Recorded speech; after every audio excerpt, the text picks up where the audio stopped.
and to the republic for which it stands, one nation, under God, indivisible, with liberty and justice for all. I guess, John, the first question we want to tonight, are we going to vote to approve something to get it on the ballot for November, or what are we doing? Or do we, can we do that? It's up to the board in terms of what you want to do. You're running out of time. Yeah. In terms of, you have to do an ordinance, you'd have to come up with an ordinance or direct me to put an ordinance together, advertise it, and adopt it by the first week in August. So we'd have to have a special meeting the first week in August. By August 7th, right. Okay. If we miss that, then we have to do the next election cycle, which is a 6-month cycle, correct? Would be the primary. Right. Six-month cycle. Right. Well, in starting this whole process, the important thing to me was doing some things with the bidding, which we've done, and some of the budget items and all, and just, I don't see anything really, we'll discuss it, but I don't see anything really controversial here. So let's have the presentation, and then we'll discuss after the presentation and comments and all where we stand and where we're going to go. So before we start, Bill, a question that will help us later is, John, do you see this as one question, approve this new charter, or are we going to have a series of questions? I would recommend you break it up into a series of questions, because there may be one issue embedded in here that it's a hot button. Yeah. That throws the rest of it out. And right. But this is a presidential election. You can't put a series of 5 or 6 questions on. People will be in the machine. People will wait. We'll be voting till 1 o'clock in the morning. You have to have one question. I don't think the county's going to let you put on a series of questions, unless because having a couple categories, like 3 questions. Yeah, what you normally would do you would come up with the home rule charter, one question. This is it. Approve the home rule charter with the changes. It's a policy decision. There's a lot of revisions proposed here, and I think you can segregate them into general groups, finance, the bidding, and instead of having one large question. And people are going to want to, you also have to do a plain English version of each change. So you can break it up like that. Here's the change, here's the plain here's what's really going on, here's the reason for this. It's just a lot cleaner, I've seen, Bill, to do it that way than put one whole large change on the ballot where people aren't going to understand, everything that's in there.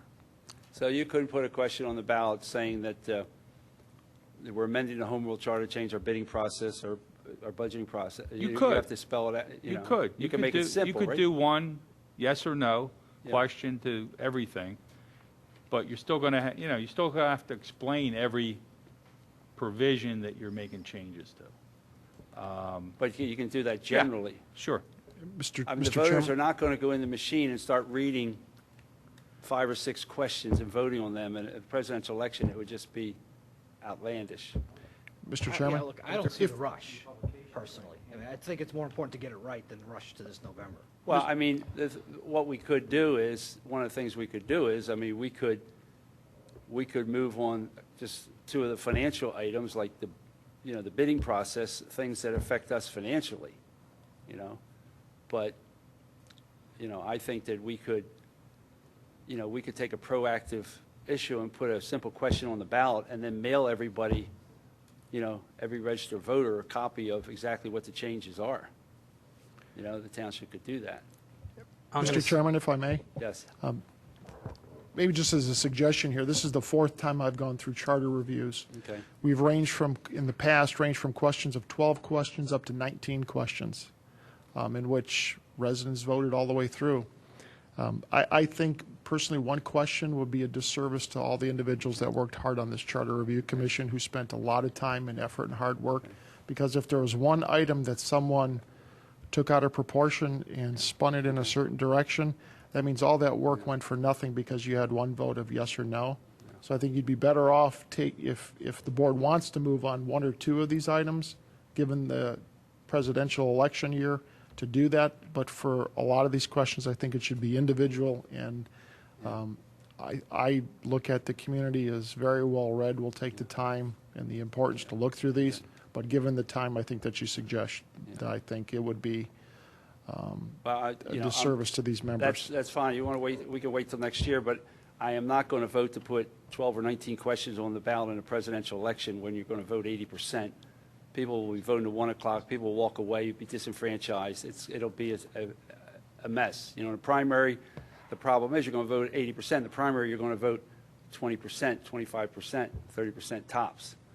You know, so, well, we can Just say that if we do break it up, I mean, we have to do some voter education as well, and it's expensive to do that. Doing a mailing to everyone in this township is expensive.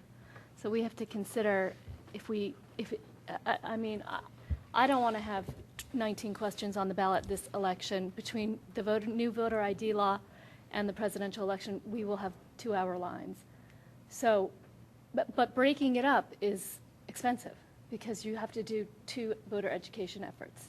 So just let's bear that in mind. All right. All right. I guess we're ready to roll. We'll figure it out. Mr. President. Thank you. My name is John Ake, and I'm chairman of the Charter Review Committee.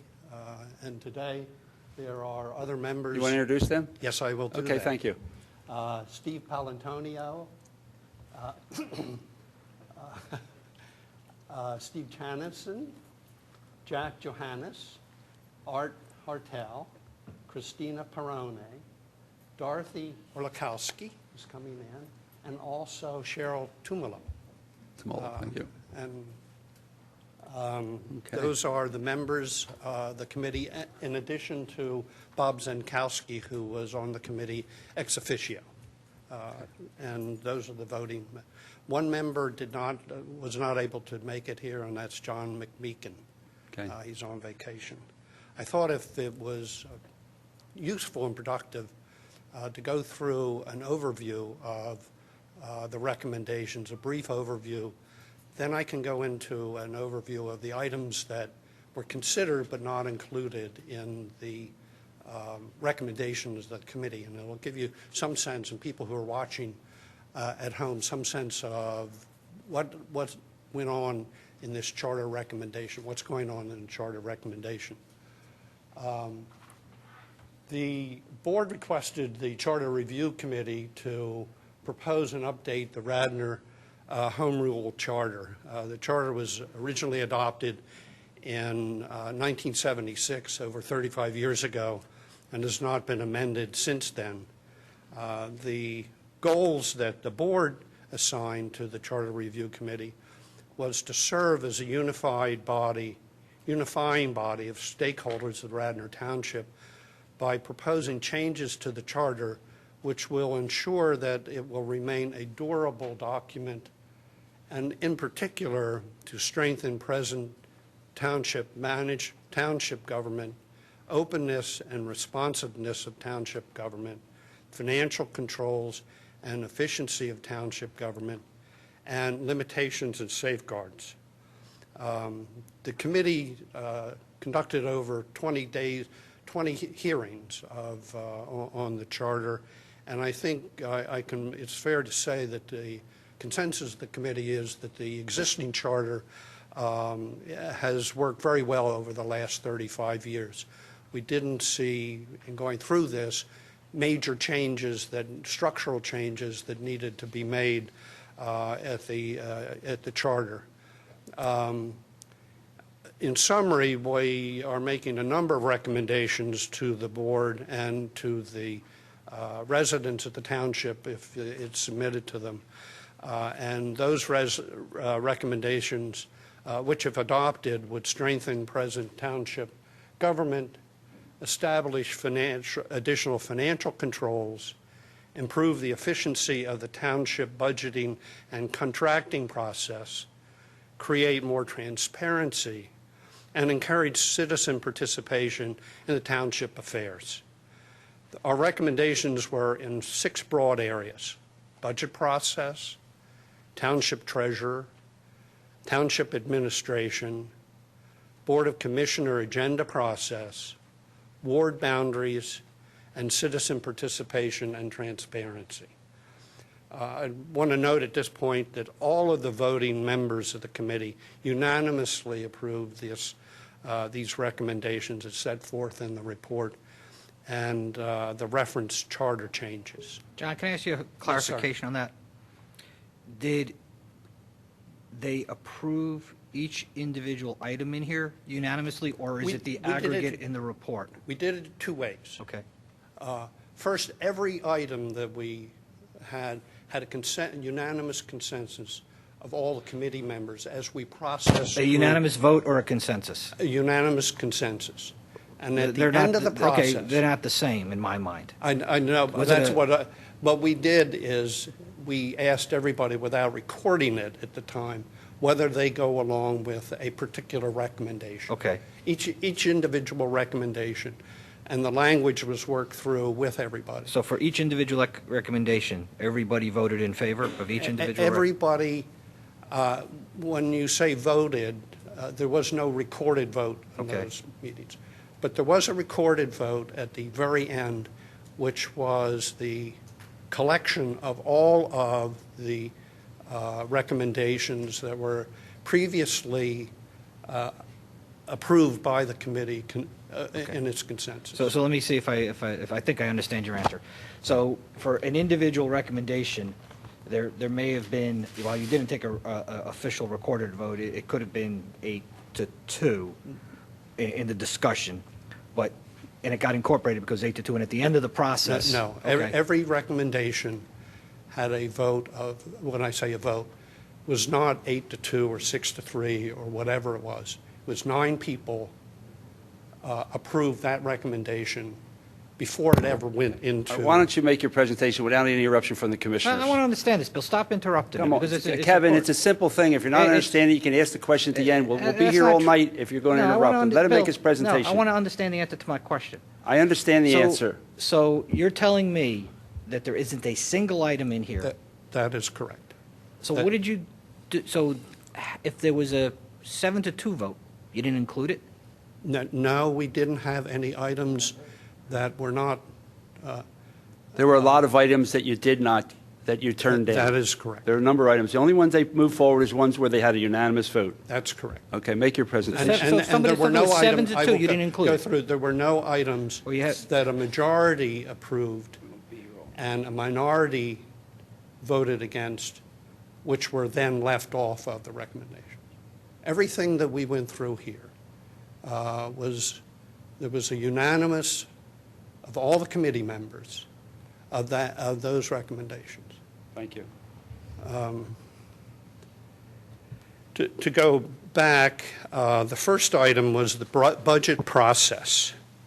And in the budget process, what we recommended, the recommendations provide for coordinating the approval of the township's capital program with the township's operating budget. Currently, they are two separate timeframes in which those budgets are approved. That is, the capital program needs to be approved in a separate time frame than the others. And we decided to, and a lot of this is consistent with the recommendation of the township manager and the township financial officer.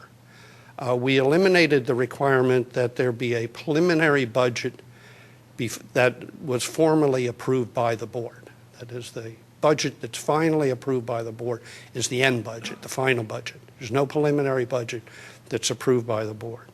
We deleted outdated references in the charter with respect to certain items that needed to be in the budget itself. And those items, we are advised, are required items under the accounting standards that are applied to municipalities and also set forth in the administrative code of the township. And finally, with respect to the broad budget process, we established a schedule for noticing the proposed township operating budget and its capital program for public review and comment before the board finally adopts the township's final operating budget and its 3-year capital program. So we've set out a schedule in here to do it.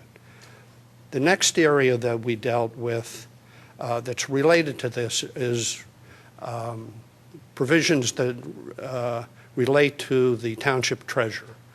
And the committee believed that the township treasurer is uniquely positioned to provide both the township and the board with independent oversight of the township's financial affairs.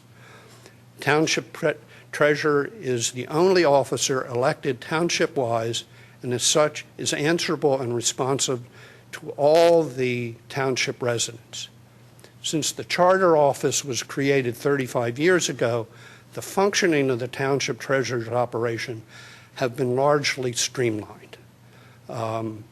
The township treasurer, in our recommendation, should be given additional responsibility under the charter to review selected financial records of the township on a monthly basis and publicly report to the board on any significant irregularities. The next area that we dealt with was township administration and management provisions. And again, these provisions are in large part consistent with the recommendations made by the township manager and the township financial officer. Currently, the charter provides that all service contracts in excess of $3,000 be subject to public bidding process and approval by the board. The $3,000 threshold was established in 1976. The committee believes that streamlining the contract approval process and raising the public bidding level will improve the township's contracting process. In addition, the township financial director indicated that he believes that the cumbersome bidding process currently in place might discourage small businesses in the township from seeking to provide goods and services to the township itself. The committee decided to revise the threshold amounts so that contracts below $7,500 could be approved by the township manager subject to certain standards. And those standards relate to the fact that it is an item that's linked to an approved budget. That is, he can't go outside of the budget and approve a contract for $7,500. Contracts above $7,500 would need to be approved by the board, and contracts in excess of $25,000 would need to be subject to public bidding. And it's our understanding from some of the comments that were made that $25,000 is consistent with what goes on in Pennsylvania municipality at the present time. We also approved changing the terms of the contract to increase them from 2 to 3 years. Currently, the charter limits the term of contracts to 2 years. We recommend increasing that to 3 years, and that for equipment service contracts, the term of the contract, related service contract, should be increased to the usable life of the equipment. That is, if the usable life is 7 years, you can use a 7-year contract on a service contract. The committee also added a provision permitting the board in the future to increase these threshold amounts to reflect rates of inflation. In addition, with respect to the township manager is given, our recommendation would give the township manager greater flexibility in suspending or terminating department heads and other township employees without, quote, stated cause. That's the language that's now used in the charter.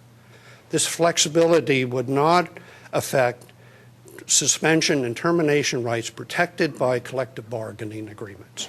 What I understand from Bob Zinkowski is there are a limited number of people who are not covered by collective bargaining agreements, and this would give him flexibility with respect to suspending or terminating them.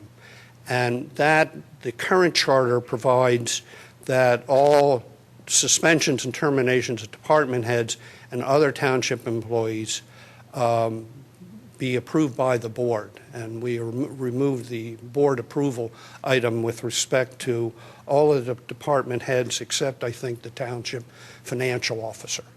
That has to be approved. The township, in addition, at the recommendation of the township manager, recommend changing the residency requirement. Currently, the charter provides that the township manager shall reside in the township within 1 year of becoming the township manager, and authorizes the board to, quote, exempt the township manager from this provision. We believe that it's important that the township manager be a resident so that he or she shares the joys and burdens of residency along with the rest of the township residents. And we recommend deleting the provision that permits the board to exempt the township manager from this provision. With respect to board agendas, we looked at a number of issues with respect to the functioning of the township board. The only recommendation that we have made is with respect to the setting of the agenda. The current charter provides that the president is to set the agenda for a meeting. Individual commissioners, as a practice, can bring up new items for discussion under new business. And 2 or more commissioners can propose an ordinance to be considered by the board.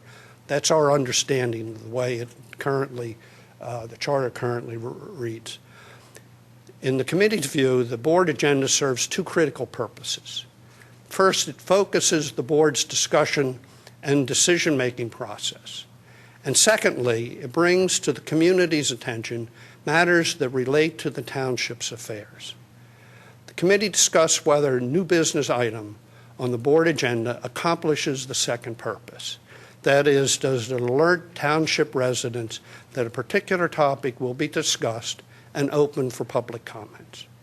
The committee concluded that handling the topic under new business without clear public notice does not provide adequate public transparency. The committee recommends that the paragraph 2.09F be revised to permit a single commissioner to place an item on the board's meeting agenda.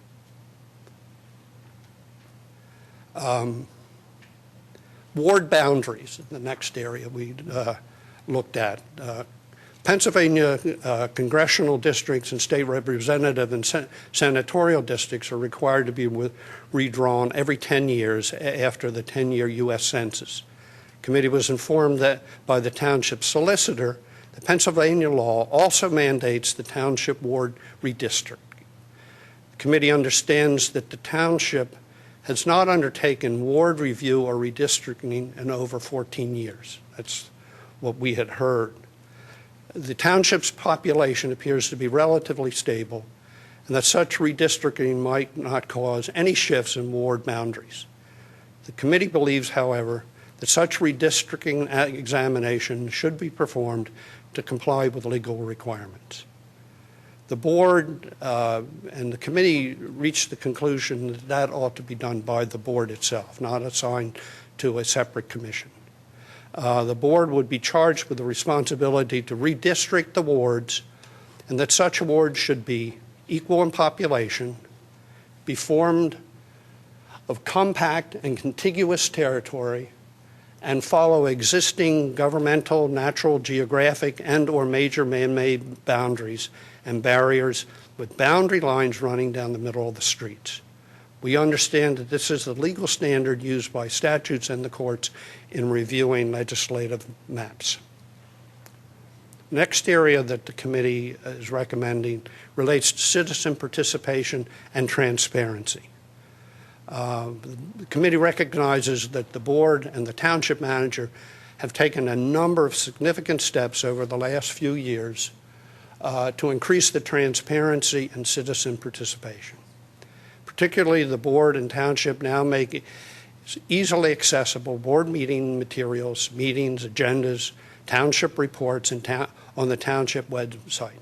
The committee commends the board and the manager for these efforts. The committee recommends formalizing these positive steps by revising paragraphs 2.10 and 2.11 in the charter. Next area was citizen right to participate. The committee recommends revising paragraph 8.01 to remind residents that in addition to the right to seek a writ of mandamus or an injunction in the courts of the Commonwealth of Pennsylvania. Citizens also have the right at any regular meeting of the board to comment or raise questions on any subject. These are not new rights, but the committee believes that it's important to remind citizens of their rights and the ability to participate in township governance. The last area, I think, on this is initiative and referendum. Not the last area, there's one other.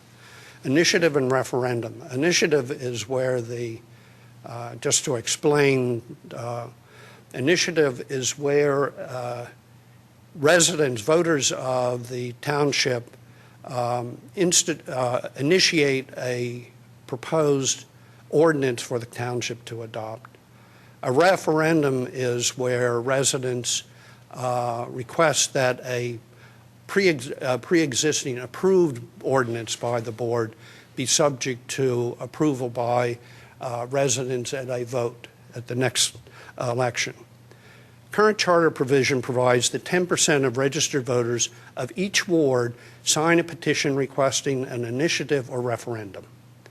Sponsors of such petitions are required to obtain signatures within a 30-day period prior to the submission of the petition of the board to the Board of Commissioners. The committee believed that the 10% requirement placed an almost insurmountable burden on the citizens' ability to seek changes in the township ordinances, particularly since the number of registered voters is a variable number. In addition, there are a very high level of registered voters in the township because of the presence of a large number of students at local colleges and universities. The committee noted that the number of residents in the township indicated in the township's website was 30,878, and the number of registered voters was 20,772. That is, 2 out of every 3 residents in the township are registered voters. The committee concluded that by fixing the number of petition signatures required at 850 registered voters, the charter would add an element of certainty to this process. That is, the certainty is you no longer have to go and find out how many voters there are and then divide the numbers, but in fact it would have a fixed number to do that. The committee decided to retain the requirement that a minimum number of signatures come from each ward so that a petition would have township-wide interest.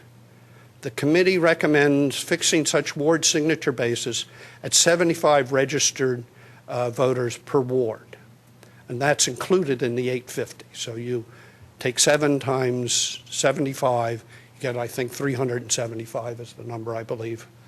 And then the difference can be made up overall in the township. The committee wanted an initiative and referendum process that curtailed frivolous and narrow interest petitions, but still made the process available for legitimate township-wide efforts. Finally, the committee recommended a number of miscellaneous charter changes, and many of these came out of recommendations by the township solicitor or the township manager. The township solicitor advised that the recall of elected officials in Pennsylvania was not permitted by the Pennsylvania law and by Pennsylvania Supreme Court decisions. So the committee recommends deleting references to recall in the current charter provisions.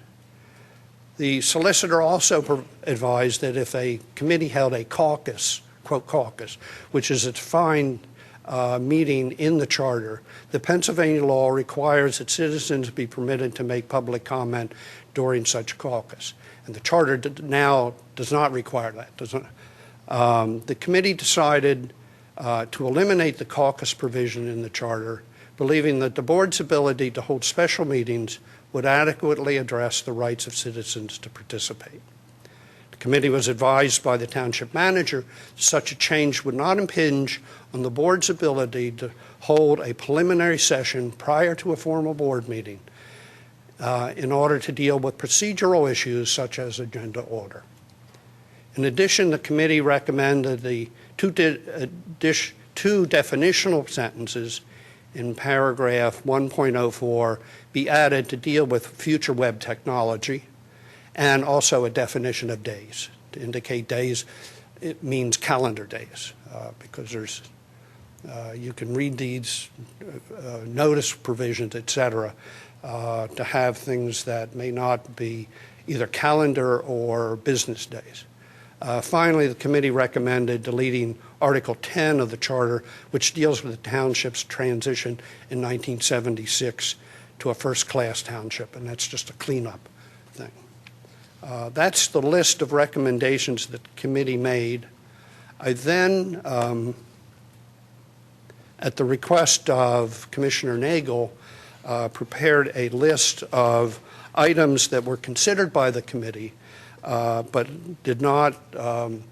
were not included in the recommendations. And in doing this, I had a flashback. I had been at the movie theater recently, and the couple in front of me, the husband had come in, and the wife had asked him where he had parked, and he proceeded to tell her where he didn't park. And these are the issues that we didn't park in the recommendations. Budget and financial issues.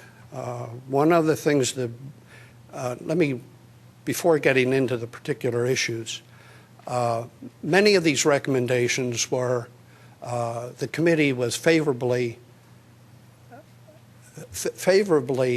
reacted to, but it felt that they could be dealt with by administrative code rather than the charter.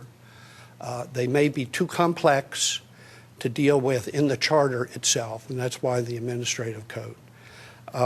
And also, there was a concern of not trying to clutter up the recommendations of the committee and the recommendations to go to individual, the resident voters, with lots of miscellaneous things that really did not affect the overall operation of the township. And I think the committee also, in working through this, decided that there was a consensus in the committee not to rewrite a charter, but to really accept what was done in 1976. That is, we might make different choices at this point in time, but we didn't think that that was really our role. Our role was not to kind of revisit everything that was done. Among the things that were considered by the committee and not adopted was suggestions to change the fiscal year of the township to either June 30th or September 30th to avoid year-end crunch. To move final budget approval to October before the November election. To establish CARFACT as a charter-authorized committee. To prohibit interdepartmental budget transfers without specific board ordinances. Require 2 signators on all township checks, and change the township auditor every 3 years. With respect to treasurer, the committee considered whether or not to eliminate the treasurer's position and assign responsibility for tax collection and check signing to the financial officer. Also, the committee considered setting the treasurer's compensation in the charter to the same as paid to an individual commissioner. Currently, the treasurer's compensation is set by the commission. It's not established in the charter. With respect to township management, the committee considered requiring that the township manager have an employment contract with the township that provides for no termination without just cause. And it's our understanding that with respect to school supervisors, the Pennsylvania law requires the supervisor of a school to have a contract that relates to, among other things, it's his or her termination. We also considered eliminating all dollar caps for contracts and let the board set the contracts through the administrative code, to permit the township manager to suspend and terminate department heads without board approval, change the township solicitor every 3 years. These were items that were recommended. With respect to board and governance issues, there were suggestions to set term limits for commissioners, and those were usually 2 6-year terms. Having all commissioners elected on a township-wide basis rather than a ward basis. Adding 2 super commissioners who are elected on a township-wide basis. Change the commissioner's compensation, either eliminate or increase. Require that the board presidency be rotated and no commissioner could serve 2 consecutive terms. And have board officers elected every 2 years rather than every year. In addition, with respect to board and governance issues, there was a suggestion to permit the commissioners to attend board meetings electronically rather than be here in person. Prohibit the approval of contracts where there is any conflict of interest, and that is where recusal is insufficient to cure these comments. And I think the comment was, you scratch my back, I'll scratch yours.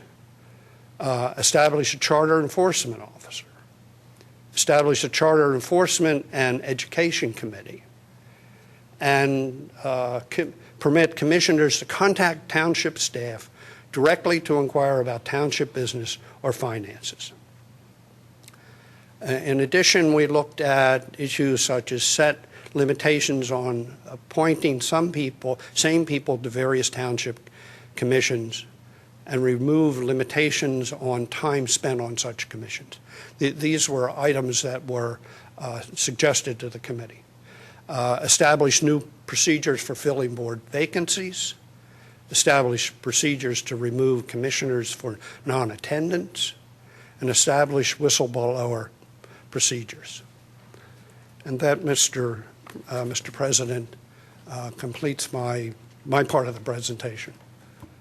Well, thank you very much. We appreciate the job that you and your committee have done putting this together for the commission. You did a tremendous job. Thank you very much.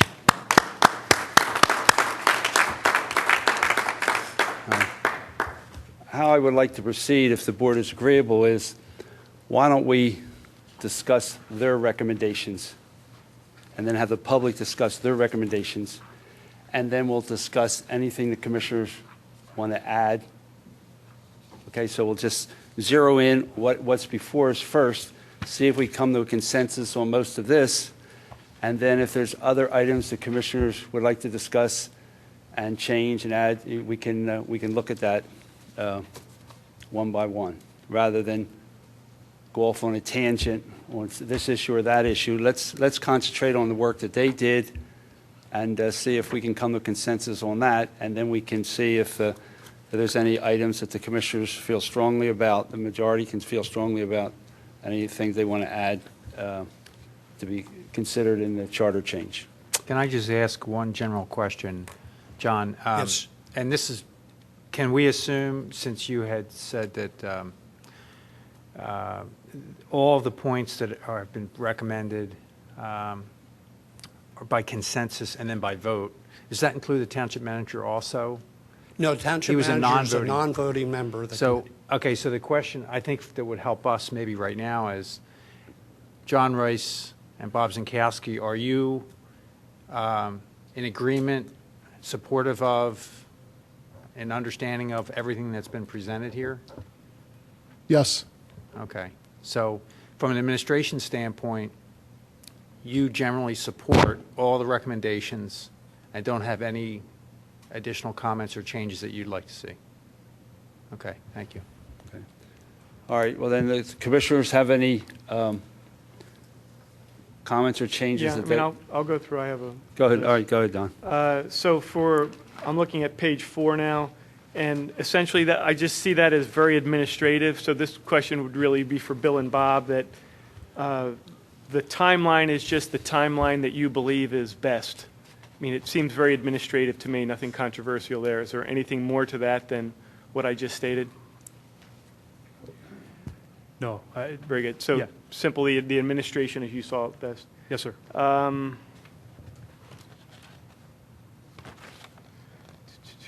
Now I'm on page 9, and we set the new limits at $7,500 and $25,000 for the public bidding process.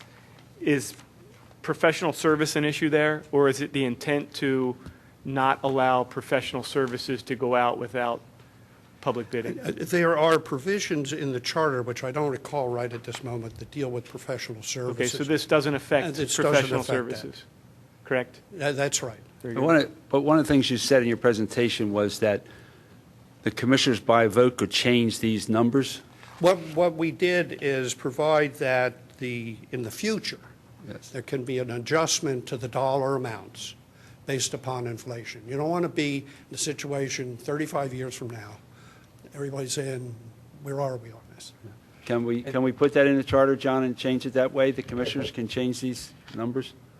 According to the way this is written, yes. Okay. I mean, I think what you would want to do with this provision, which you did with the old charter provisions, is implement this in your administrative code. I mean, spell out, like you did in the administrative code. This gives you the basic criteria and the numbers, but then you have some other provisions in the administrative code. But yeah, Doesn't it cease, I'm sorry, to put this in the charter then gives you the ability to make those adjustments that John just mentioned down the road. Otherwise, you're locked in as you have been since '77. So 5 years from now, we could change the $25,000 limit, how much, if inflation was 5% a year? Or say, SAT problem? well, no, all right, say inflation it went up a quarter, we raise this figure by 1/4? Yes. Okay, we couldn't raise it by half.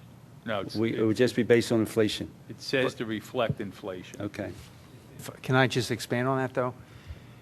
But the commissioners don't have a right to alter the charter. Correct. So if the numbers are in the charter, we can only amend the administrative code. So would it make it more sense to pull the numbers out of the charter and refer to the administrative code? And that way, we have control over that. yeah, I mean, that's the nature of my question. If the commissioners have the authority to change it, then it ceases to need to be in the charter. The whole reason to have it in the charter is so that it can't be changed by popular vote. So if there's some item here that should be changed by popular vote, then I don't see the reason why that number is in the charter. Well, you're not putting a specific number, though. You just need the authority. You don't have the authority now under the charter to change it. So you need to have some authority in the charter.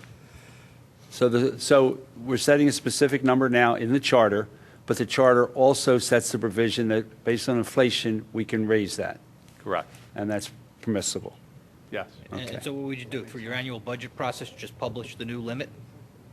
Or, Well, you've got to do it by ordinance. So there's Right. got to be an ordinance proposed.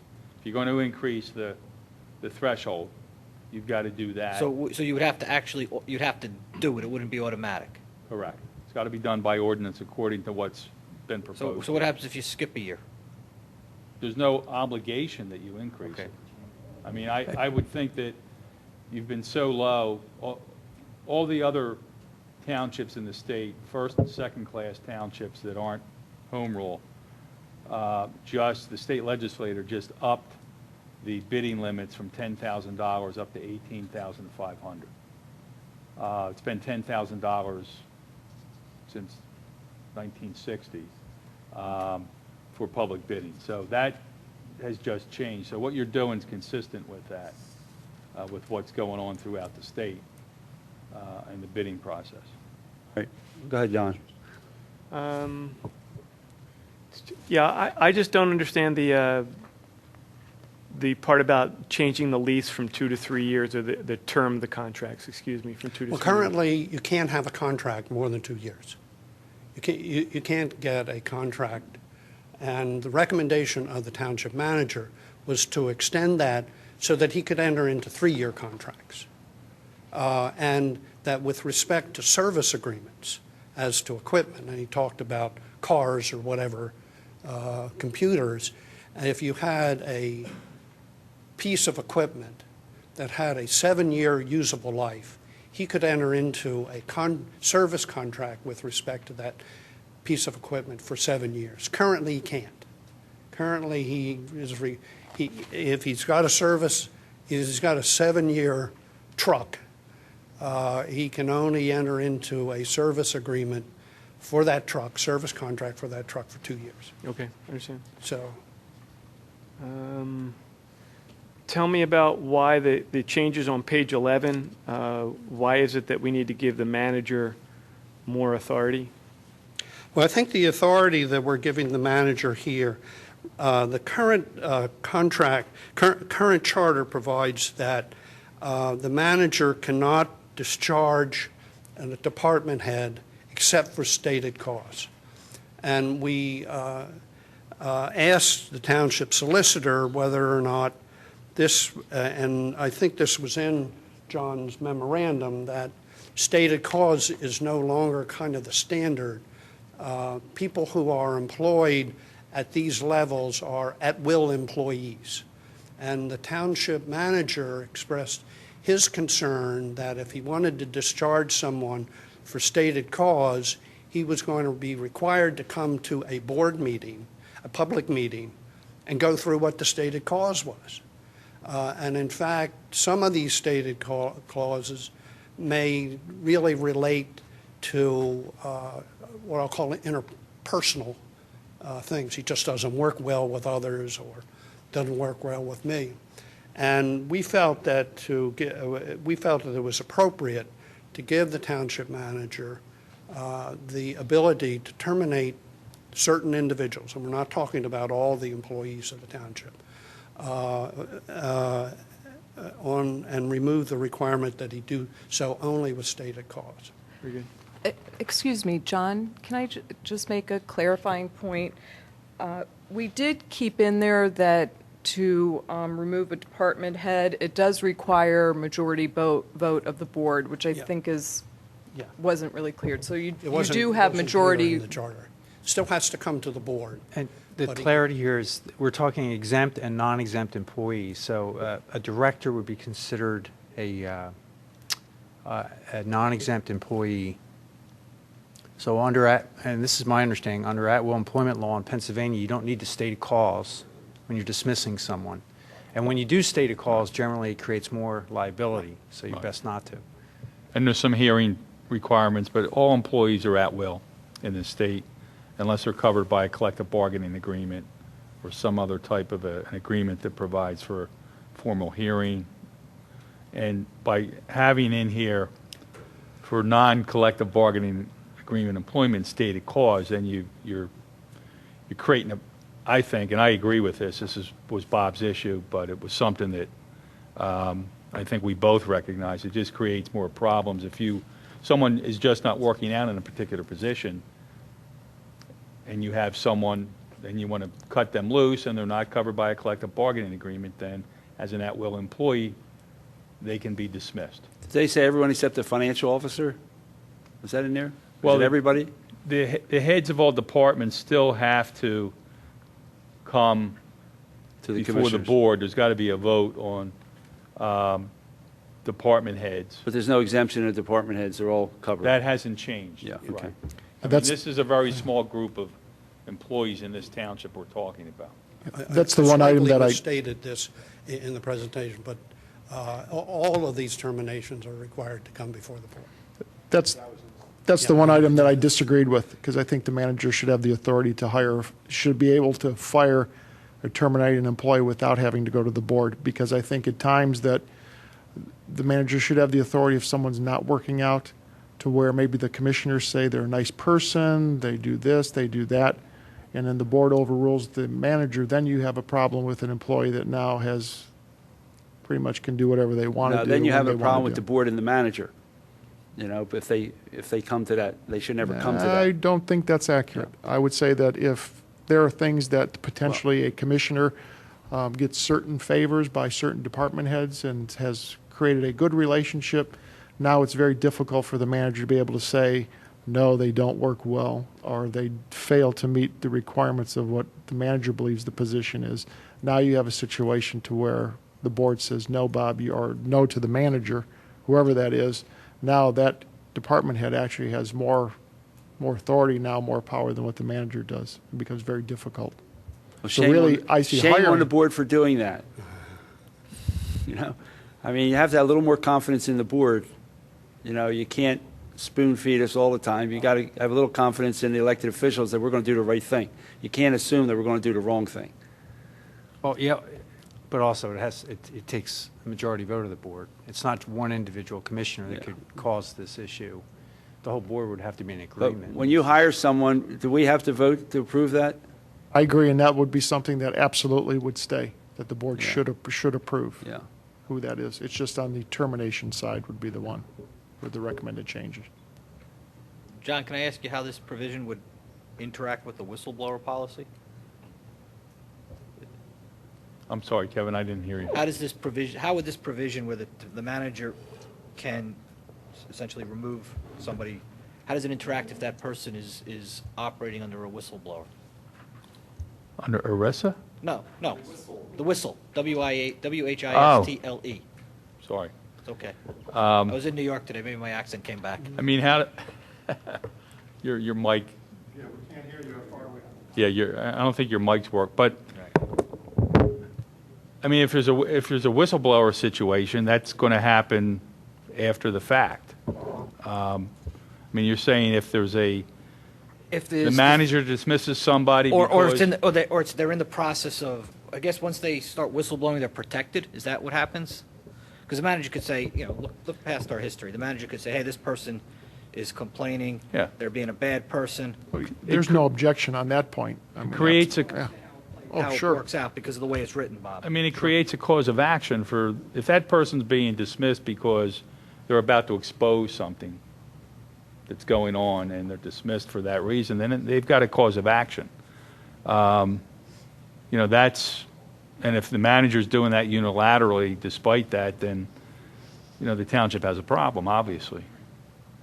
John, whether we make this change or don't, has nothing to do with the employee's rights under the federal or state Correct. whistleblower Right, statute. under the state act and under federal law. Right, it's not going to affect it.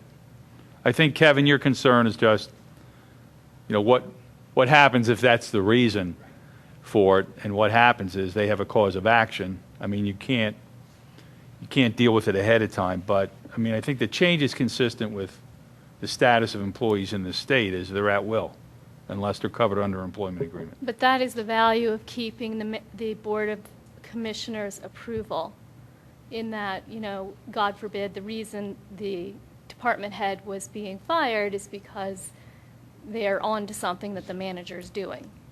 So in that case, the Board of Commissioners would be an avenue for that employee to come and explore that.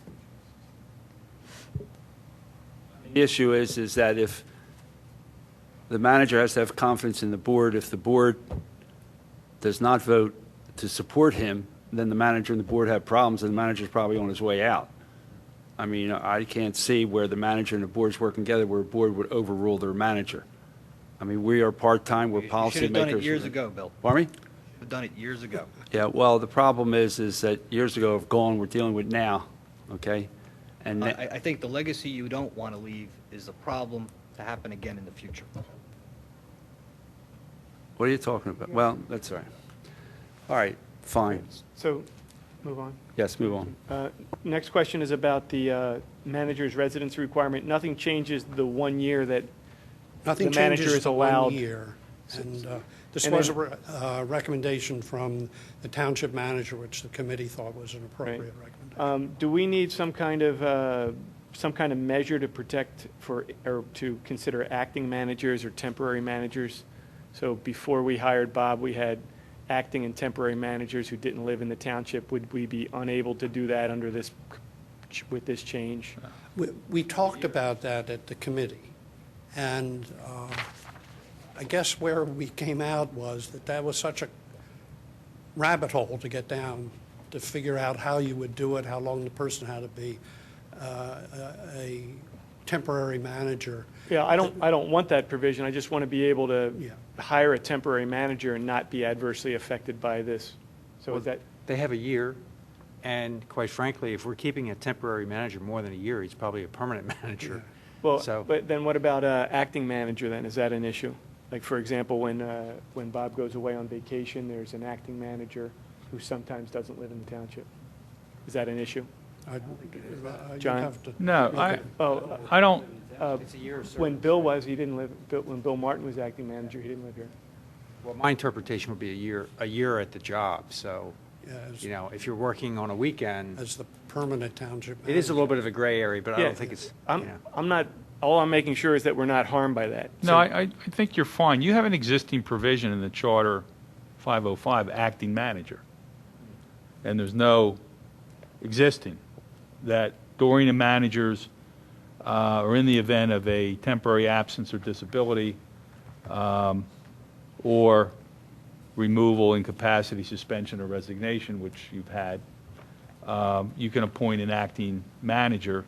There's no time limits on that. There's no residency requirements on that. But I think what's being proposed is that the person that holds the office of township manager, that's the one that Very good. you want to have the residency requirement. Okay. Next question. Tell me why. Before you go on, why don't we, I looked at this change of taking away our discretion to waive the requirement that he or she live here for a year. Let me give you a hypothetical. We have a vacancy. Bob has moved on to become CEO somewhere. We have a vacancy. We've done our search or had a search firm do it for us. We find a highly qualified candidate with 4 children who needs a 5 or 6 bedroom house and just cannot find a house in Radnor that he can afford and that we could pay him a premium, add to his salary a premium to help him or her. That is something that we might lose the opportunity to get the most qualified person to fill the role of township I manager. think you have that problem now. Well, we had it with Bob Crawford 25 years ago, and we fixed it by helping him with his mortgage. And so I would not want to strip this away from our board. I think there are too many situations where we're going to need this discretion, and we ought to be able to wield it. I mean, and to make that hypothetical even more likely, let's say it's a neighboring township, that we're wooing. We get an administrator from a neighboring township, and all of his 4 children are in the public schools of TE. He's not going to want to rip his kids out so that he can take this job. So, I'm with Jim on this. It's a preference, but there may be cases where it makes more sense for us to have that flexibility. And I'll echo it. I would prefer to see the flexibility stay. I agree.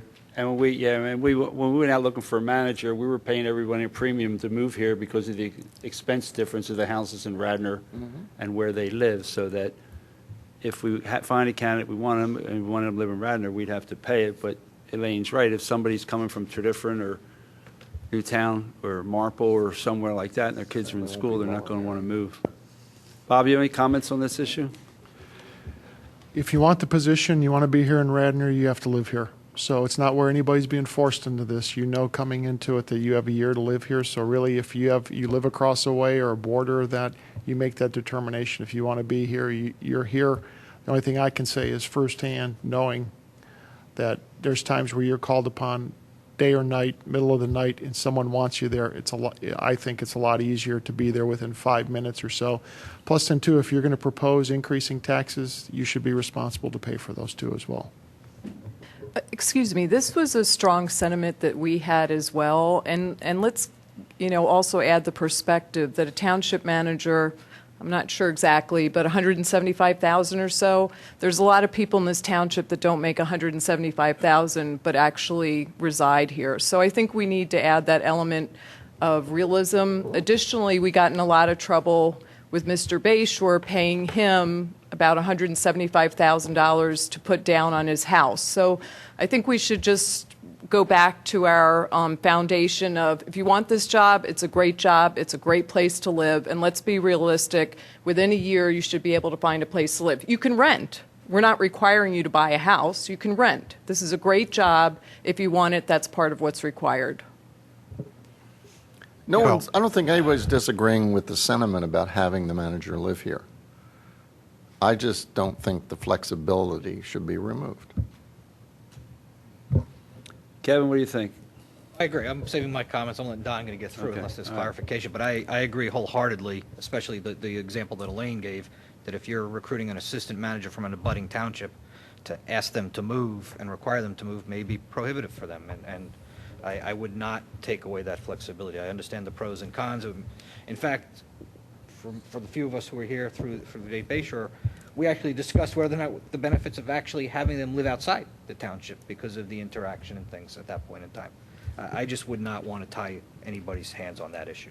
How about the, Let me just, my only comment is that maybe we do have to trust the boards in the future to encourage the manager to live here, just like we do.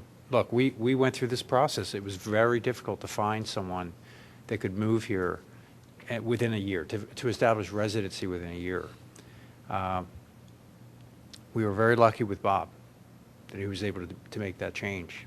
But otherwise, maybe if he wasn't, then it'd be a different conversation. So I like the flexibility. I really do hope that, this board and all future boards do value the manager living in the township, and I trust that will happen. So, but good points.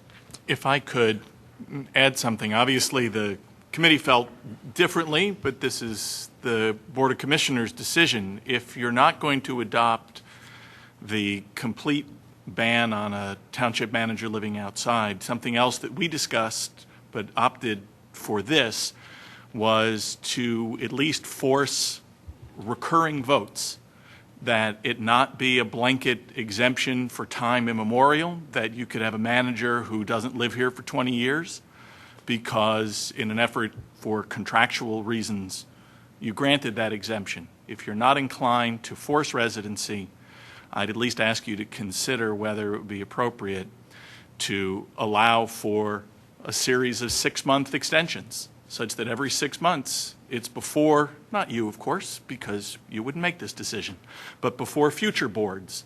And is there still a compelling reason 6 months later to still allow the manager to live elsewhere? That's another approach, one we didn't take because we took the more absolutist one, but I'd like you to consider it as an intermediate position. Bob, do you have is your contract yearly? You can you can tell me tonight, really. There you go. Thanks for being here. No, I mean, mine is, you can tell me tomorrow that's it. So really, there's no. Well, we're supposed to review it every year. Is that your? Yeah, there's an evaluation that's completed every year. That's under the correct. evaluation That's process correct. every year, then we could consider residency. Instead of 6 months, we That's could do it on correct. a year basis. That's correct. You could. Okay, thank you. All right. Let's go on. I like that provision, though, requiring the board by resolution to authorize the manager to not reside in the township. I like that idea. I think that's a great idea, because otherwise it does get lost. 2.5 years down the road, the manager that doesn't live in the township saying, we need a 30% tax increase, but that guy's not going to pay the tax increase. So it's really, I like the idea that they have to live here too, and, enjoy and pay for everything that we have. So that's a great idea. Thank you. So you're saying that you would like to see the charter reflect a burden or a requirement on this board to actually review this issue? Is that you, I don't Mr. think Chanison, that's is that your what they're position? No, That if we the would put charter, that- if the charter gives us the commissioners to Right. waive, then the commissioners must revisit it once a year. Yes. For that specific manager, when hired, if they're exempt from residing in the township, that every year, one time during the following year, whatever it may be. Twice a year. No, I don't Once think it a year. should. Once a My year. question is, why put that in the charter? That could go into the administrative code. Well, It's the not- problem Because it is, could if be you put changed. administrative code, you can take it out tomorrow. You Yeah. put it in the charter, you can't take it out. We take a lot of things out. We can do a lot of Not- damage. Not in the charter. No, but we can do a lot of damage. That philosophy, if you carry it to an extreme, we can do a lot of things that the public doesn't like. And when that happens, we get booted out. So I don't buy that argument that we can put it in and then surreptitiously take it out. It seems to me if you left the current language in there that said you could exempt, as part of the exemption, you could impose conditions. One of the conditions could be, we'll Okay. exempt you for it. It reads now, unless exempted from the requirement by resolution of the board. All we would Okay. have to do is add 3 or 4 Okay. words to that. So, no, Annually. if we do an exemption, then we could, as part of the exemption, put the condition in there if the board wanted to. Okay, fine. Okay. So you're Indeed, just that's gonna- certainly an option, and you're absolutely right.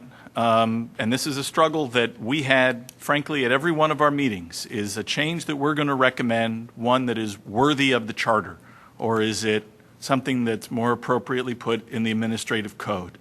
And for us, it was a balancing act on each one of these issues. I think by virtue of the fact that we preferred for absolutism on this issue, it was because we thought, or at least I'll speak just for myself, I thought that this issue for the manager was so important that it's something that should be much more difficult to change. But you're absolutely right. We trust our elected officials to exercise their best judgment. There are some things, though, where otherwise why have a charter, right? There are some things where we want the dead hand of the past to constrain you. Yeah. But the thing is, most of us just went through interviewing, 5 or 6 managers, offering the position to 2 or 3, and dealt with the question of, how much do we have to pay you to move to Radnor? How much is it going to cost the township to get you to move to Radnor? And so, it could be expensive sometime, and the commissioners might not want to spend that money to do that. And like Elaine says, there might be somebody that's the best qualified candidate, that's the assistant manager in East Whiteland, but his kids are all in school there, and he doesn't want to pull them out. Yeah. So. And I understand that, which Yeah. is why I shared with you the intermediate position. Okay. But again, when we were discussing it, at least, we were discussing it as an intermediate position in the charter. Yeah. Can I suggest From the our point of compromise view- here could be, no, well, wait a Yeah. minute, I'm hearing Yeah. that we can put administrative code, but I'm saying, I don't think that's a good idea. I'm thinking, instead of deleting, unless exempted from the requirement by resolution of the board, we just add the word annually Or for at the end of the one-year sentence. periods. For one-year periods. I agree with Jim. You just, or as Bill suggested, you just, when you make the exemption, you say subject to approval. I mean, we have that unilateral authority to set any But a condition future we want. board may not do that. So then the future board is not enjoying the spirit of the charter, which is trying to say the manager should live here. So you're basically saying any future board can have anyone work here, never have to live in the township. They're never going to be reminded of the fact. I think we're missing the spirit of the charter. Say that annually, which is works different.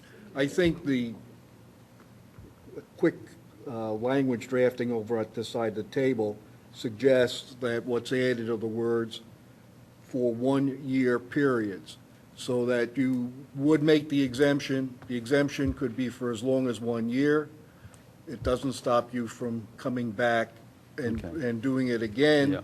Because you're not saying 1-year period, which would limit it to one extension. It's plural, so you could have subsequent extensions. Or renewable one-year period. Is the majority of the board okay with that? Adding that? I think it makes sense to, Okay. sort of where Jim went, which All is right. keep it out of the charter, Yeah. leave the opportunity to exempt. Well, it. no, And it's, how you- no, we're putting it in there that. I'm you're- telling you, I agree with Jim from the beginning. Well, no, we're putting in there that, you can exempt for a 1-year period, and you can exempt every year. I don't think that's necessary. But that's in the charter. Yeah. Yeah. But Jim's saying not in the charter, it should be in the administrative code. All right. John, Lane, how do you feel? Yeah, I mean, there's no harm, no foul. I put it in 1-year extensions, and Okay. it's perfunctory every All right. year. All right, the majority agrees to put that in. Okay, go ahead. All right, go ahead. So the last question that I have is about the decision to change how we process our agendas. So give me a little background on that. Yes, we had actually extensive discussion and also public comment, and I think one of the public commenters is in here in the audience today. And it really is not let me go back a little bit, because there were a number of recommendations with respect to board activities, how the board conducted its business, and we kind of excluded those from our recommendations. That is, whether or not the board should appoint a president every 2 years, or 1 year, or rotation and things like that. And we felt that that was really an issue for the board to determine among themselves. But we felt where we concluded on this putting an item in the agenda is the key element is that the public have noticed that X issue is going to be discussed, so that if they're interested in that issue, they can come to the meeting. To have a meeting and go through all the agenda items and then have the president say, well, is there any new business, does not give adequate notice to the public that there is a particular agenda item that is going to come up at the board for discussion, and give the public an opportunity to come and make a presentation on it. It may never happen, but our focus was really with respect to that one item which relates to board governance, is to get something in there that permitted greater citizen transparency and citizen participation. I will kind of note that the charter already talks about placing items on the agenda. That is, it says that the president can do that. Now, that could have been left out of the charter initially and just left to the board how the board wanted to place items on the agenda. So placing items on the board agenda is already a topic that's discussed in the charter itself. And our issue in recommending this related to really public the transparency of these issues and public citizen participation. So, I mean, square it against the, it's contrary to parliamentary procedure. Is that accurate? I mean, that's the way I would see it. Well, the board could adopt any parliamentary procedure it wanted. If there was nothing in this. Doesn't this contradict, though, the spirit and the letter of parliamentary procedure? Isn't that, like, you can't have one person in a process like this, you can't have one person setting an agenda, can you? I mean, that's. I believe specifically when it comes to parliamentary procedure, there's parliamentary procedure for large groups and then small groups. This is obviously a small group which is amended, and it's not as formal as a formal, Robert's rules don't require that in a small group. But isn't it under new business that any commissioner can bring up any subject? We're not voting on it. I mean, you know, we're not, you know, the public, I mean, if the other night I asked about the cell tower, you know, there was a notice, you know, issue with the cell tower. I just wanted to know whether it was going to be on this, you know, the July meeting or the September meeting, and they told me it was switched to September. You know, but I don't, you know, the public didn't know that I was going to ask that question. I didn't know I was going to ask that question until I got to the meeting. So the thing is, the items on the agenda are there to be voted on. We do put items on for discussion. But new and old business is opportunity for us to say, you know, where do we stand on the Shimoni sidewalk? Where do we, you know, this new item, what are we going to do here? And then it might become an item agenda for discussion. This would not prohibit you, and I don't think it really affects the fact that you have new and old business on your agenda. Yeah. What it does say is that if there is a specific item that a particular commissioner, an individual commissioner, believes that are appropriate to get on the agenda for purposes of getting public comment, then that item would be put on. That commissioner will ask that at a meeting to be put on for the next meeting agenda for public discussion. I mean, could you imagine if Jim Sneller was a member of the Board of Commissioners and he wanted to put 15 items on for discussion? I mean, you could get a gadfly commissioner. But the point is, Bill, the point is that each commissioner represents, I don't know, 6,000 people. No, we represent all the commissioners, all the whole township. Well, you actually, you may. I'm elected by 6,000, but I represent all 30,000. But the point is, each of you is very powerful, and if there's an item that any one of you who's been elected wants to discuss, then the other 6 should not be able to prohibit that. And as we recall from prior situations, and part of why we are in this financial debacle that we're in is because one commissioner tries to raise issues but was never allowed to put anything on the agenda because 6 people wouldn't let him. So part of our mandate was to not repeat past errors and past mistakes. This was a past error, a past mistake, and the goal is to give each commissioner a good amount of power to be able to raise an issue. If the issue is then discussed and voted down, they can't bring it up again for 2 years. So it's not like they can monopolize, but every commissioner is an important person that should be allowed a forum to have a discussion. And it's just democracy. But at every meeting, the commissioners have a forum of discussion. But they don't have a right, except you, according to the charter, because you're president right now, to put an item on the agenda. And you were there. Dave Cannon tried to put items on the agenda about our finances, and no commissioner would second that item. So this is what we're trying to stop for the Well, future. Dave Cannon, I wasn't on the board then, but Dave You Cannon. weren't on the board then, but Dave Jim. Cannon had a personality problem. No, That's Jim. why, Jim, that's why he oh, couldn't get 6 other Jim, commissioners to go right along with it. here, right That's here out is of a order. report. We're not going to get into No, that. no, no. I am so offended by saying that about Dave Cannon. Yeah. There is a report here about what Dave Bayshore did. All of this is what Dave Bayshore did. And in there it states that the commissioners were not paying attention. So the point is every commissioner should have a right to speak. Well, And it's you know, got nothing to do I with find personality. it hard to believe but that. the fact is, look, I was there. I did the certificate of occupancy. I had 4 votes. It took me 9 months to get on the agenda. I understand, you know, that can be a problem.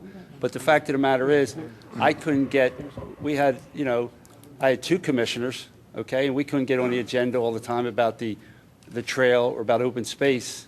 But we kept at it. We brought 100 people to a meeting. We had our forum all the time. We weren't shut up. You know, we can talk. Nobody can stop us up here. We have the right to speak. I mean, I've been told to shut up numerous times, and I never shut up when I'm told to shut up. I mean, it's just, so commissioner doesn't have to keep quiet. They do have a forum up here. They can bring everything up. But just because they're for something and 6 other commissioners, if they can't get a second, then the commissioners have an agenda. We're here till 11, 12 o'clock at night. We cannot sit here and discuss with a commissioner something that he wants to discuss for 2 hours and the public wants to discuss when there's no support on the Board of Commissioners for that issue. You're just wasting everybody's time. Oh, it's a great forum and we can have a great debate, you know.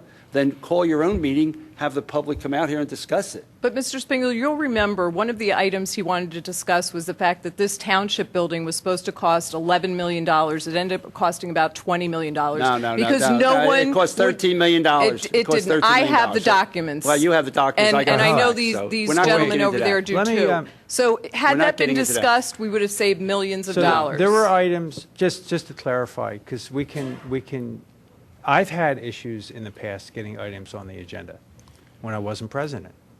And they were good items. So maybe I have a personality problem too. I don't know. I mean, is that what this is? So I like the provision because we don't want to be parliamentary to the point that we're the state house or Congress. They're broken. We want our town to function. We don't want to have dysfunction. We don't want to have a board that can't get anything done because it's dysfunctional. So I support this. I think it's a good idea. We're not trying to fix a problem that exists right now. This board is functioning. If any one of us wants something on the agenda, Bill will put it on the agenda. But, you know, next time it may not be Bill. It may not, you know, there may be a problem. I just think it has to be more than one. Yeah. Well, It has to be more you know, that we keep focusing on the Bayshore issues, but I remember talking to Nace about this 15 years ago. And it's always been a problem, and some of the board presidents have controlled the agenda however they want it to go. And effectively, you ended up with entire wards not being represented. Yeah, but the reason Clint was able to control and do his own thing is because nobody would stand up and say at a meeting, you know, let's do this. You know, if you've got, you know, Nace could have stood up with a couple other commissioners, put it on the agenda, anything he wanted. But he sat there for 4 years and never said anything and just accepted everything Clint did. He never opposed him. Well, I heard it from others, not just Yeah. Kurt. But No, the fact I mean, of the matter it's a is- long-standing problem, and since we are a ward system, this kind of measure assures that each ward gets represented. I And just what do don't you think it's going accomplish to- by putting on the yeah. agenda if it gets voted down? That's the thing here. This doesn't create any problems. There's nothing to object to here because you're just adding things to the agenda. I don't think it improves the situation any, though. I don't think this is an improvement in that, first of all, you can get things on the agenda right now by bringing it up during new business and requesting that it gets put on the agenda and getting people to vote for it. But it needs a Now, second. And if it doesn't get a second that night, the night that you have it on the agenda, you're not going to have a discussion because no one's supporting you. I mean, it's not giving that particular minority position any more. During the trail and the open space debate in the 90s, when I didn't have anything on the agenda, I put out a flyer out. I brought 100 people to every meeting, and we discussed everything. They brought a police officer trying to shut me up one night, okay? You know, you're up here at the meeting. The problem is that when you have meetings that go to 12, 1 o'clock, the more you add to the agenda, the more the important things, you know, people get tired. When we get to the end of the meeting, it's like, let's just vote and get this over with because we've spent 4 hours discussing all kinds of different things. And the more things you put on that are frivolous, I mean, they're important to that commissioner, but if the majority, if it can't get a second, no other commissioner is interested in that, why should we spend an hour or two at a commissioners meeting discussing that? Yes. You also have an opportunity through a subcommittee. All of us can hold subcommittees and express anything that we want at a subcommittee. Yeah, and you can, that's right, you can ask your chairman to hold the meeting together. Well, also, Christina, John, did your committee look at Section 303? I don't have it in front of me. but I Okay, believe it's we just did. very simple. A proposed ordinance may be introduced by any commissioner Yeah. at any regular or special meeting of the board. Now, you've made the point that that requires a second. However, the position, the vocalization of his position or her position can be effectuated by simply announcing, I have the following motion. I would like to have it seconded and then discussed. So you've gotten part of the issue out there. And as Bill said, at the next go-round, maybe you'll get a second. Maybe you can bring it up again under new business. I would be happy to send her, I think Ms. Edbrell was very involved with this, and if the commission wouldn't mind hearing her comments, she was very instrumental in this item going before us. So if you wouldn't allow, Sure, she can speak. Go ahead, let her, participation, let's that hear would what be you very have to nice. say.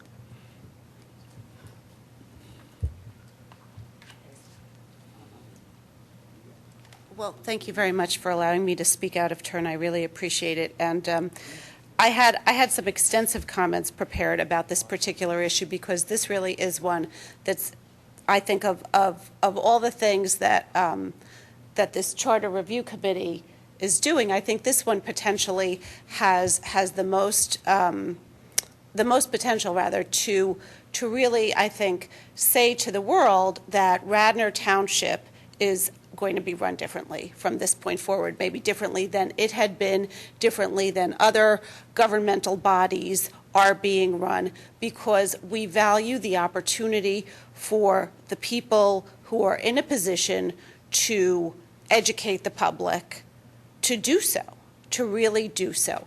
And the fact is that if somebody, if a commissioner, any one of you commissioners, has to wait until new business to bring something to the fore for the public to hear about and learn about, it's just not going to happen. Because as you said, by the time you get down to new business, people are gone, people are asleep, they're going home to put their children to bed or whatever they have to do for the next day. So it's not an effective vehicle for a commissioner who's aware of a problem or something really pressing to bring it to the public.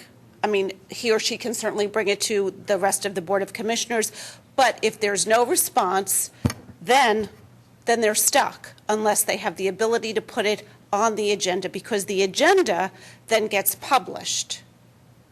And so anyone in the township who's interested in learning what the commissioners are going to be discussing next Monday night can see, oh, John Fisher wants to, talk about something that he hasn't been able to talk about. Feral cats. He hasn't been able to get on the agenda. Or Bill Spengler hasn't been able to get the trail, the trail on the agenda. It never happened with me that I for wouldn't get a months. chance to speak. But really, I think Commissioner Spengler, not like a half an hour ago in this very room, when you were talking about, what you folks are doing up here, you said you have to have a little faith in each one of us commissioners. Well, I submit to you, if somebody has been able to be vetted by the public to the point that they've been elected to sit on this dais as one of you, then they're not going to be up there wasting the public's time with frivolous matters. Well, why can't they get a second? What difference does it make? What difference does The it make? president, hold on, the president doesn't even have to call the question, right? Yeah. All right, let's. I mean, just- no, I'm sorry. Well, if I can, I mean, I just. No, Diane, save, He doesn't have to. save your effort, save your energy. I think I personally will go along with it, with the change. I've heard your argument, Oh, I've thank heard you. Christina's, so I'm with it. Thank you. Oh, I don't know how the others I had a feel, but- wonderful analogy and everything, but, Okay. but, if we're done, we're done. But he doesn't have a second, so we don't know where this is going. I agree with Bill. You got to get at least another one to support you. I mean, All right, okay, thanks. We appreciate it. Okay. Okay. Sorry. All right, let's move Submit your on. written comments to the clerk, and we'll have them. Okay. I'll go next, since Okay. I'm sitting next to Don. My first comment, I'm looking at the written document as opposed to the presentation. Right. My first comment is on page 6. This written annual report from the treasurer. Explain to me how you implement that. Pardon me? It says 1, 2, 3, it's the third full paragraph, but it starts, the new provision requires, it's on page 6. It says a written annual report. So tell me your vision for how that gets implemented, because the treasurer is one person. The last 2 treasurers we've had are not professionally financially trained, so I want to understand how you're envisioning a written annual report. I think what I would see, and the other members of the committee might see it differently, is and this really would occur only where he's found significant irregularities in the operation of the township affairs with respect to the financials.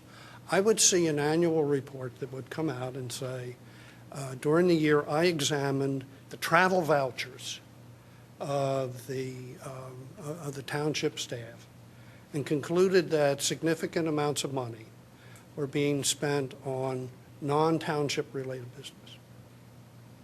Now that's kind of an example of what I would say. I don't see anything glossy. And I see that published on the township website. But I don't see any photographs of John looking at the records or anything like that. I mean, I think that if he finds significant irregularities, and we put in the term significant to try to keep it so that these are not just immaterial things, but if he finds significant irregularities, he needs to report it. And one of the places he ought to report it to is the township residents, and that would be through the township website, or however the township does its announcement. So your vision is not a sort of a CAFRA-like report or anything, it's sort of just, it might be a memo that says, Might be, during the last but year, I it- asked the township staff for the following records, they were very cooperative, they gave them to me every time I asked for them, I found no irregularities. Or, gee, during the last year, I asked the township staff for the following records, they were reluctant to give them to me, I didn't get them, I found some things altered, et cetera, but it's really not a what I would think of as a written financial report, it's more of a memo. That's correct. Okay. That's the way I would envision it. And I think that's consistent with, I think, how the other members of the committee would. Okay. This question, John Rice, this question may be better directed at you. The start of the bottom of page 6 and goes on to the top of page 7, and it talks about the records and the accounts and the owner. Does that change how it occurs now and who owns these records based on the way it's drafted here? This is all existing language? Okay. That's what I... The only new language is E here. All right. I had a question, because I've never personally been in favor of this, and I wanted to understand why it wasn't addressed. The treasurer also collects certification fees, and we pay the treasurer a salary. So why would you allow somebody to get additional fees on top of their salary? I think this is one of those items that we didn't go back and revisit with the assumption that that's the choices that the committee in 1976 or 75 made. Basically, just park that issue. Just park that issue. Okay. Kevin, I think it's an excellent question. I don't think the charter allows or forbids the treasurer from collecting from taxpayers money to perform an official function. I think it's just happened through practice, going back to Jim Merriman and maybe even earlier, that if you need proof that you've paid your real estate taxes when you're selling your home, you come in here and the township treasurer on township time collects from you money and gives you a certification using township paper, township office, township ink, township assistants. I've never understood why we have that practice, why we've allowed it, and it's no offense to John Osborne personally. Well, because every tax collector in the Commonwealth does that. But he's already... No, I'm just saying. I'm Okay, just saying, it's not just Radnor That tax Township. collector is already compensated for his job. If I need a tax cert, if I sell a house in Upper Merion, I could go to the Upper Merion tax collector and pay $10 to get a cert. But that money ought to come to the Upper Doesn't Merion make it right, Township. Bill. No, They're I'm getting paid a just, salary. the only point I'm making is it's not just Radnor. You know, this is a Well, practice that all tax But collectors we've do. found out that it may be just Radnor that does it in. Excuse me, where is town. this language? We're having trouble finding it here. It's not in the charter. It's not in there. It's not in here. Oh, that's my concern. You know, for example, That wouldn't many be other something we communities dealt that with have tax collectors, they have a separate office, some of them in their homes. They take care of paying their own support staff, and that's why they get compensated. We're paying a salary. It's as I said to Bob the last night, it's like Kevin Kachansky keeping the permit fees. Kevin said, yeah, I'd do that. But to be fair, I mean, he's providing a service that he doesn't have to provide to these people. He could say, no, I'm not going to certify them. We pay a salary. No, but I mean, but the fact is, people request these certifications when they refinance, when they get a mortgage, they have to do this, and so therefore, they're providing a service. Do you provide that service for free? Pay a salary. I think one of the issues here, not the issues, but I think my sense is that this was language that reflected what was going on back in 1975. Right, I understand your Yeah, answer. I mean, that's not an answer to your overall. No, but I understand. Your answer is we didn't address it. There was no language. Which is fair. All right, Okay. John Rice, do you have a comment? Yeah, just on Jim's initial question about compensation. The existing charter has a provision on compensation. It's in 406D. So, and it's done by ordinance.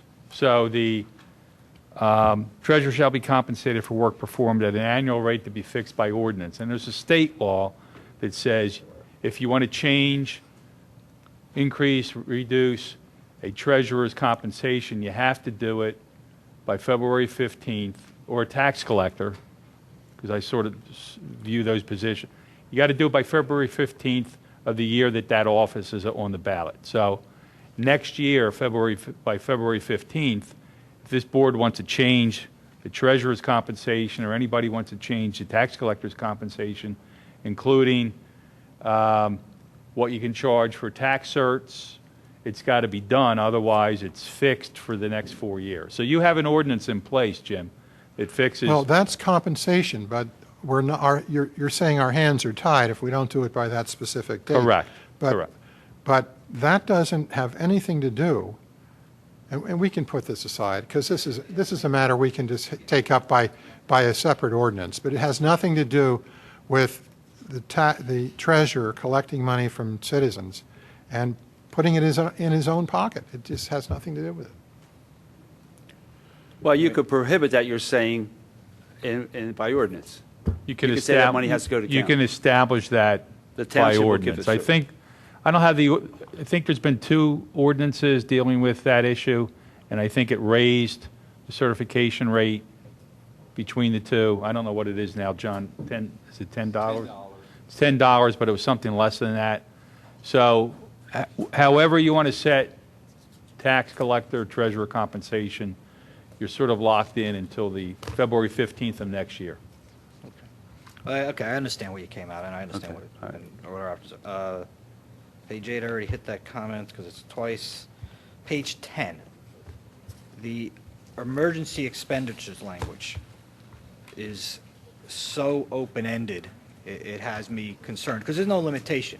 It doesn't say anything like, such as the funds are provided for in the budget, or anything like that. It just says he can spend the money.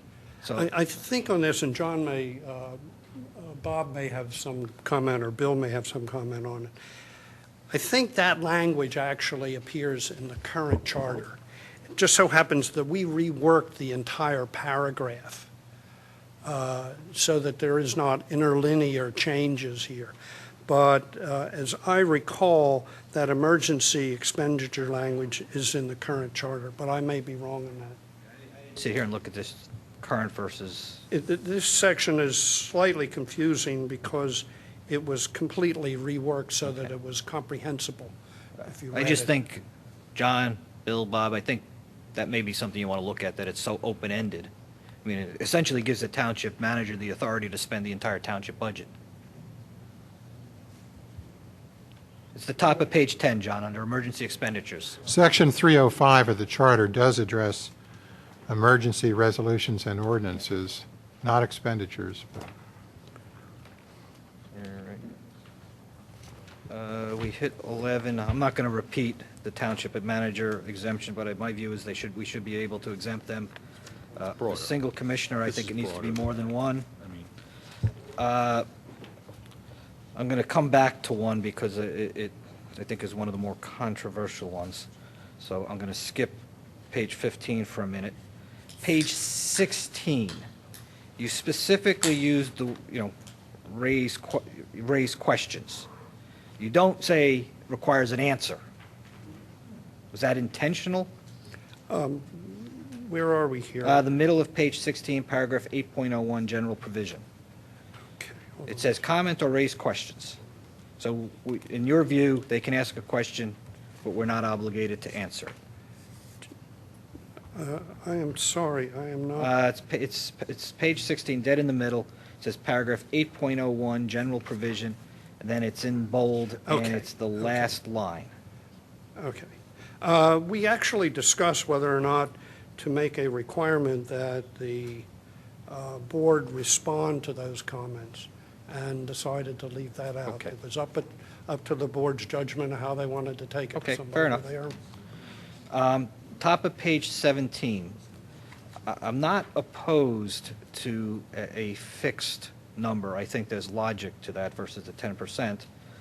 But I did some quick math up here. 850 out of the 21,000 is only 4%. Out of the 31,000 approximately, that's 2.75%. That's a significant reduction from 10%, so versus 2,000 or 3,000. What was the logic of taking it down so low? Well, this number is not fixed mathematically. That is, there were members of the committee that thought that there ought to be a higher number, and members that thought it were an easier number. And so I think in the end, there was a consensus. I know in the end, consensus was reached on this number as an effective number. And one comment with respect to that, you have only 30 days to collect these signatures of the registered electors. So the feeling was that that short, compressed time frame still presented a barrier to get 850. It's going to be difficult to get 850 unless you were just sitting in the dormitory at Villanova getting them as assigned. But that was what went into our consideration. It was a number that was reached. Got a question on page 19. John Rice, is it true you can't do a recall? Yes. Okay. Interesting. Yeah, there's no citizen recall. So how do you get somebody out of office? There's a constitutional provision that pretty much leaves it up to the governor if there's a crime. There's some other provisions, but you can't have there's no citizen petition recall provision. The more Trust me, Kevin, controversial one, I and I looked wanted into to that. understand, and it goes actually back to where I started my discussion, because I'm a little perplexed still on the answer I got at the beginning. Page 15, term limits. I understand that the group did not support term limits. I understand you discussed it. What I still don't understand is, and the individuals can kind of give me a sense, you told me everybody unanimously supported this. I'm hard pressed to believe that of the 9 people that were on the board, that there was unanimous agreement that there shouldn't be term limits. So help me understand. Term limits? Well, you can ask them, but we came to the conclusion at the end. John, we discussed the term limits back and forth and back and forth and back and forth for hours. And in the end, I think we came to the conclusion that, yeah, you could have term limits, or no, you couldn't, but we decided in the end that sort of on a matter of principle for most of us, term limits were not a good idea. And everybody said, all right, that sounds reasonable, and we had a unanimous decision on it. Yeah. But I think a lot of these decisions evolved. I mean, they didn't begin unanimously. I think our judgment Fair was- enough, thank you. I think that's a fair way of characterizing it. At the end, when you took the first vote, it might have been 5-4, and eventually through the discussion process, it migrated to 9-0. I think part of the rationale to it was the resident electors are the ones that ought to say whether or not the person continues in office or not. And that was not a judgment that we felt that it was appropriate to put in there. Is this a good time? How's the board feel about this? Any comments? Thank you for addressing all my questions. I'm not in favor of term limits. Would not support it. So I'm in favor of term limits.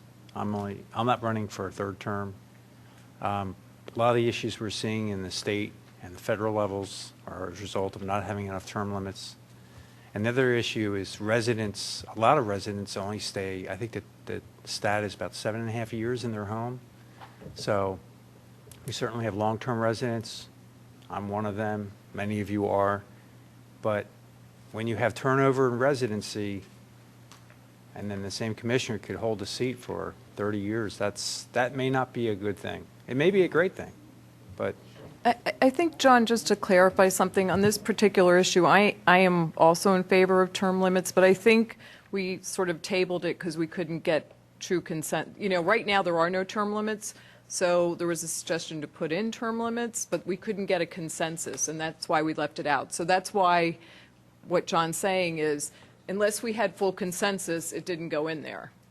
So that's why it was excluded. Christina, just to clarify, unless you had full consensus to make a change, you left it as is. Correct. So if we didn't have full consensus, it didn't make it in there. So term limits, we did not have full consensus. And there was a lot of back and forth about the pros and cons of it. And I personally happen to agree with you, John, but... Yeah, I'm a fan of term limits also, and one of the reasons everyone likes to say, oh, they'll just get elected out of office. Well, we know that's not true. And it's evidenced by the fact of how many members of the public are in this room right now on something as important as a charter revision, and what are the turnout at our elections. So sometimes you have to make up for weaknesses in the system. Well, I won 2 elections, 1,600 voters by 9 votes, so, 3 cheers. Bill, the good news is if we were to come to consensus to do that, you're grandfathered, so don't worry about it. Yeah, you got 2 more We didn't even terms. put it in the charter. I think we should put Bill in the charter. Yeah, let's memorialize that.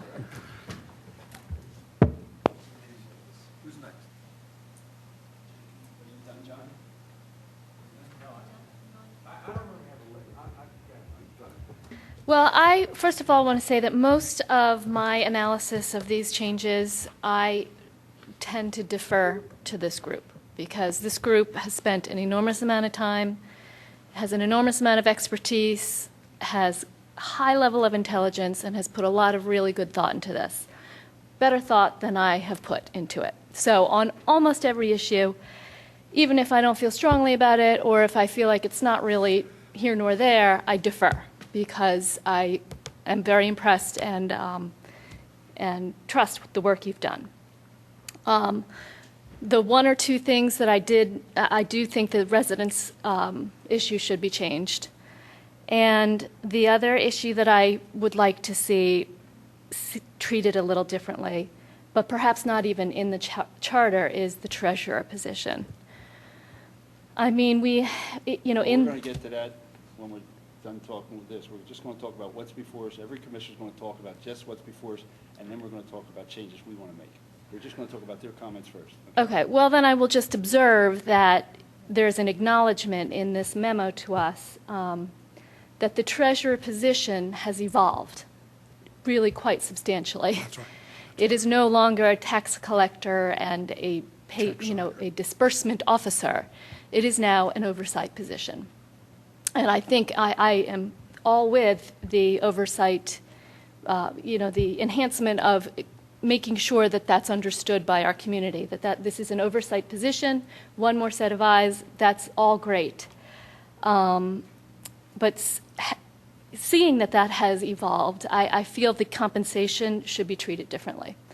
I would like to see in the charter that the compensation match all other elected officials. It's become the same category of job. Oversight of our coffers, oversight of our township, and it's a public servant. It's not a career. It's not a 9 to 5 come in and punch in and do this and do that and get write these checks. It's now a public service of oversight. So I feel it's very comparable, completely comparable to the job that this board does, to the job that our school board members do, none of whom get a salary or get a very minimal salary. So I really feel strongly about that. And I also, given the way it's evolved, I think we need to be watching our money, and this is a place where we could save some money. So those are my comments. I have a couple. First, I was curious that we did not include in revisions a requirement for a periodic review. Not necessarily changes, but at least a review in some 5, 7, 10 years.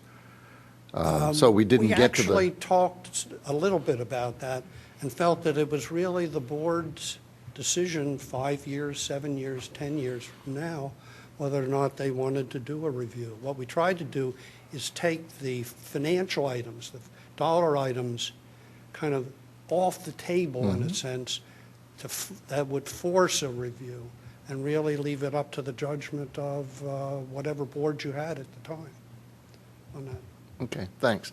A question for Bob and Bill. The proposed 708, which is to be renumbered 707, says within 15 days after the end of each fiscal quarter is the requirement. I was wondering, is 15 days enough time for books to close so that you can do a meaningful quarterly report? The answer to that is yes. The part that may or may not be an issue is the presentation to the board. This month's a good example. The first time the board got together in July was the 16th. So I don't know if it either require the board to meet prior to the 15th day. But the answer on putting the report together, yes, 15 days is acceptable. It's just an issue of whether or not it can be presented to the board publicly within that time frame. Okay. As far as the additional authorities that you gave to treasurer, I like the idea of a written formal annual report. I don't really see the need for the presentation. I think having a written report that's available to folks on the website is more than adequate.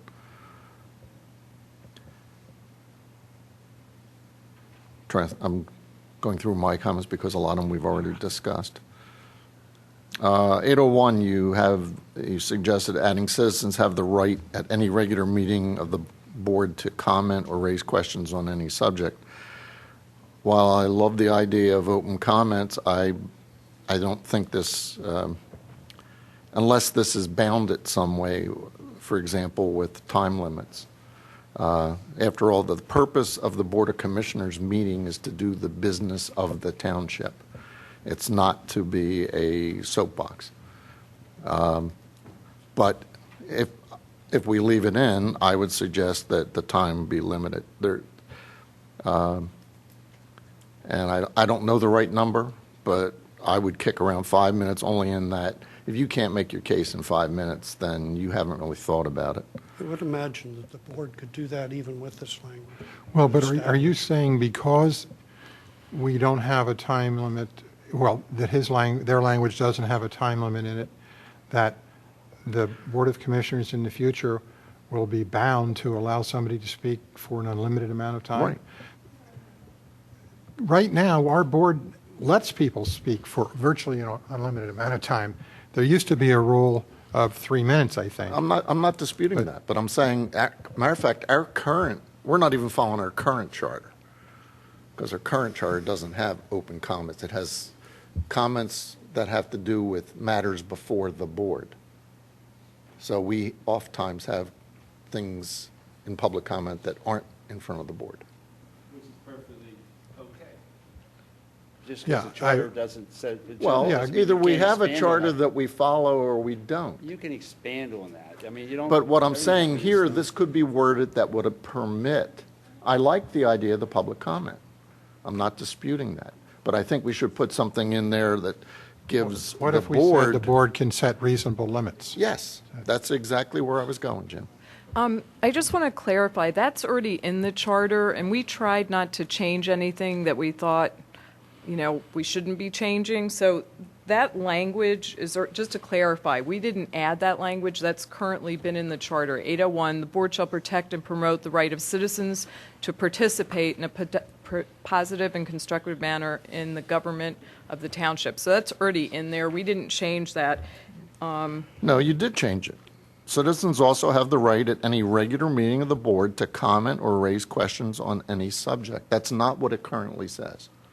That's correct. It's an insertion. I'm sorry, where are you reading? I was reading 801. So He's was adding I. He is reading what you added. I'm reading what you added. 16 of the report has the 801 amendment. The next comment I had was, in 203, you had put in there about redistricting, if you will. I think that the no later than 10 months following the public release of the decennial census in and of itself sounds great. The problem is that the state could still be fighting over what our districts look like, and one of the important inputs to our own rezoning or redistricting is the state offices. So I think that the trigger for that should be the state redistricting. Well, isn't it state law, John, that we have to do this? If not, 5 citizens can petition the courts and do it? Yeah. So what do we accomplish by putting it in the charter, since there's already law?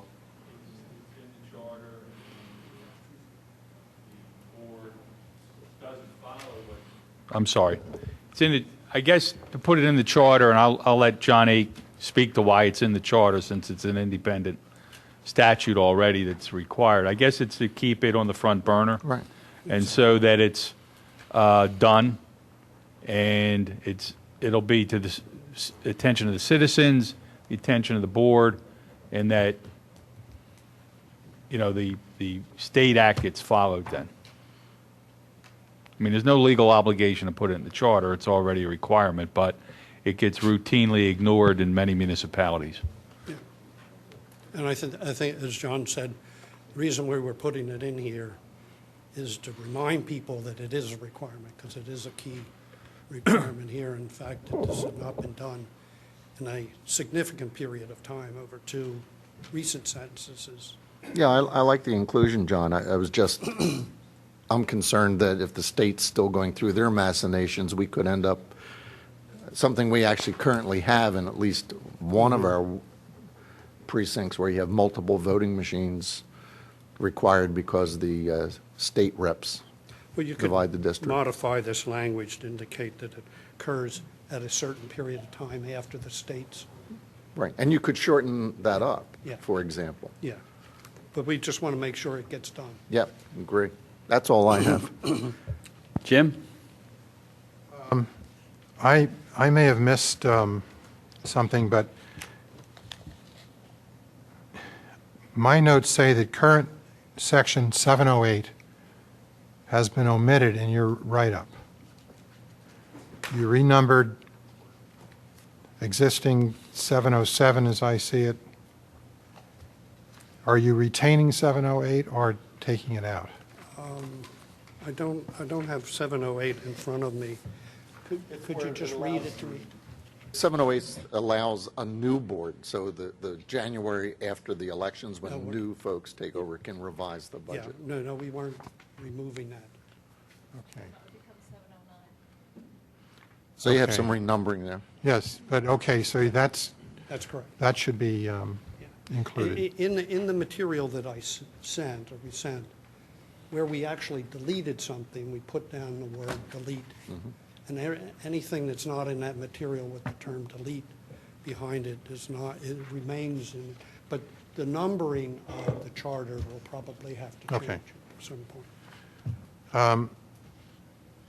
You have a consolidated budget now. You call it a comprehensive budget. You have a concept of a recommended budget. And you also have, you attach to that a requirement that our board approve it. Is that necessary? We're going to approve a final budget.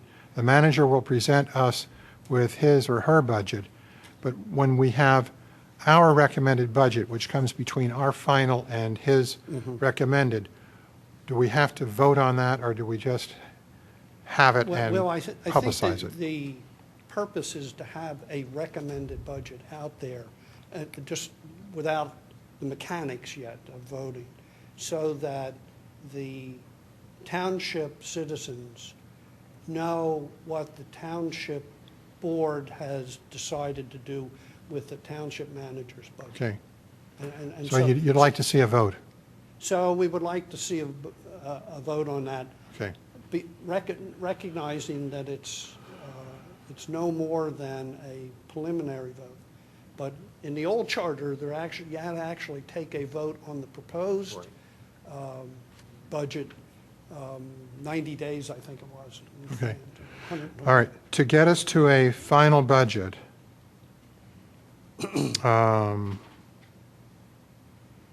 you start us out on the 105th day before That's correct. the end of the year. Isn't that a little early?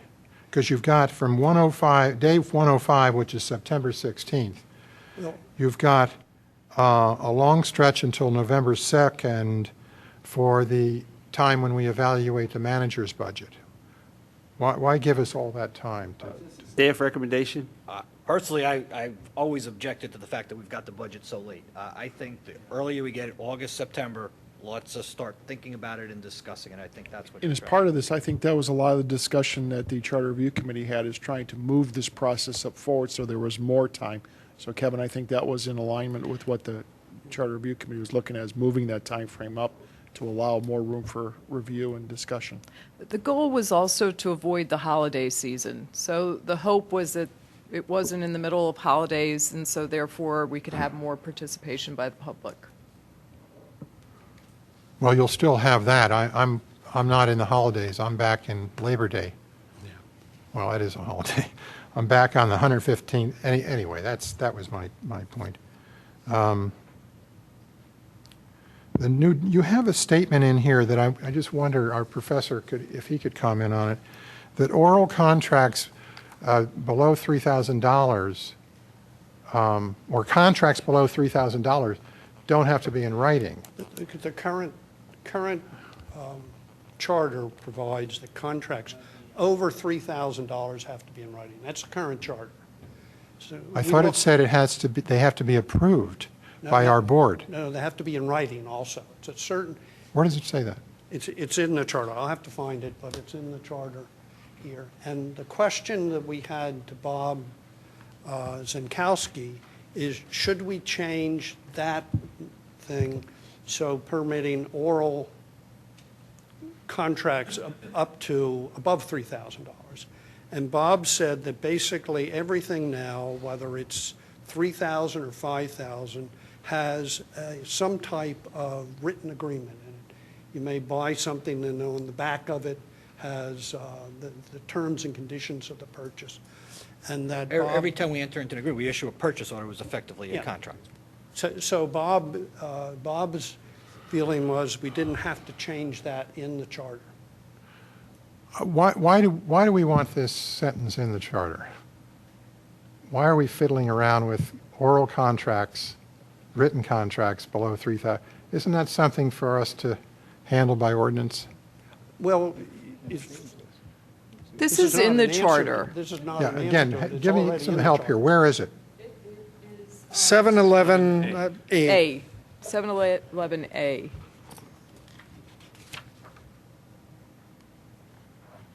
Page 20 of the little booklet if you're working. It says, "All contracts of the township involving sums in excess of $3,000 shall be in writing and approved formally by the Okay, board." it's there. My picture or my image is we have 500 oral contracts floating around people's brains. I don't even know who has authority to enter into an oral contract. I don't know. It seems to me that we're best left to fix this issue either by ordinance or by clarifying this by saying there has to be a purchase order, an internal purchase order backing up an oral contract or something. You to that. could leave this language as is, which we recommended leaving as is, and adopt a provision in your administrative code that says we want all contracts to be in writing. But as I say, we did take this up with Bob and Bill, and it was not a problem. They felt keeping it. Okay. Section. Just to add to Jim that was something that we spent quite a bit of time about, and just to echo John's point, what was being proposed here was to establish the broad framework with the understanding that within the administrative code, specific policies on how things are purchased at all levels would be adopted. So the requirement of purchase orders, the requirement of contracts All right. in one form or another for everything All right. would be addressed there. Fine.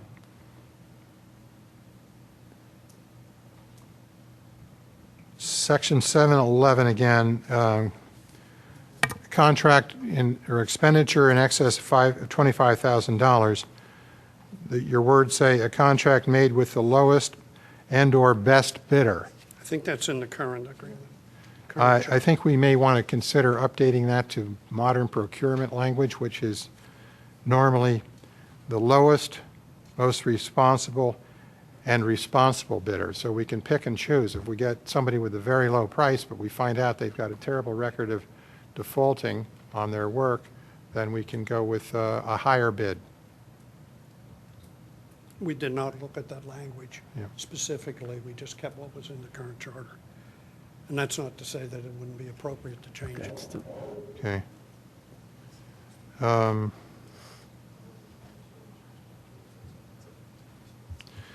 right, I don't know if I want to, I'll skip over the treasurer for the time being.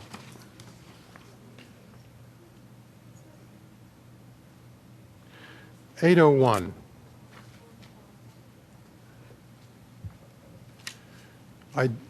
I'll quote my own memo. I don't see a need to have the charter advise, and I put the word advise in quotes, citizens that they may bring a mandamus action or a bill for an injunction. There are a myriad of other rights and remedies that the charter could advise on as well, yet we won't be placing them in the document. Who's behind that idea of pointing out that we can have mandamus and bills of... No, it was not in there. It was something all four lawyers on the committee agreed with. Yeah, John, wasn't that related in part to the Charter Enforcement Committee? And then at some point, someone observed that under state law, anybody can go to court. And so we just put that in to reflect the reality. But why? We could put a lot of things in this document that remind people that they have rights and remedies. What's the Well, point? there was a concern, I think, of sort of reinforcing this notion of citizens' rights and participation. I mean, in principle, I think there's no reason why you'd have to put that in because it's a right that already exists, but it was a reminder to the citizenry that they have a role in township governance. Yeah, we didn't think it created a new right. All right, I hope somebody's keeping track of all of our positions here. Treasurer. There's so much about this office that we need to focus on. It's, as the point has been made, it's evolved over the years into something that it's was not in 1976. My history book tells me that in 1976 it was created as a sinecure to satisfy the Republican old guard that were ready to fight the enactment of a new charter, home rule charter. So as a sop for the old guard, this office was created. I think that's what we heard also. Yeah. And we've had a mixed bag of people occupying the office. I'll keep John Osborne out of it because I don't want to make this personal. But over the years, we've had people with limited or no qualifications to serve as treasurer. As Elaine pointed out, the duties now have changed substantially from tax collection to oversight. My calculation of the salary that we've paid out for this office in the 35 years is $910,000. And I dare say we haven't gotten much value for that at all. We need to do something here. We have a need for an office similar to this. I'm not sure it should be in the charter. I know definitely it should not be an office that has no mandatory qualifications. No financial training, no academic, no CPA license. In the last 5 years or so, we've had substantial changes in how we manage taxpayer money. We now have the Citizens Advisory Committee on what is it, John? Audit Review and Finance. Sorry, thank you. Audit Review and Finance Committee. We have an excellent Director of Finance now. So I'm throwing it out to the committee. I don't want to run off and run roughshod over your thinking on this, but there ought to be a way for us to come together now, and maybe it's to codify the role of CARFAC into the charter, but we certainly can't continue to have the office occupied without mandatory qualifications. And then lastly, there's the issue of salary. If you are going to mandate qualifications, either CPA or Masters in Finance, then you're going to have to pay for that. And right now, $26,000 per year isn't going to cut it. Well, I don't necessarily entirely agree with that in the sense that, to give John his fair due, John doesn't have financial qualifications, but his persistence and willingness to stand up there and stand up for what he believed in was what disclosed many of the problems. And I have no objection. I think you can leave it to the residents of the township to decide who they want. We have auditors, we have a finance director. This is just an independent steward that the taxpayers collect to look over differently. And I don't see that they need to have financial qualifications. I personally think it would be better, but at the same point in time, when I look at the history, John, you don't have an accounting degree, you don't have a finance degree, I don't know what your degree is in. But it was, just sheer persistence and determination that, helped us deal with an issue. And I don't think it should be something that we codify in the charter, personally.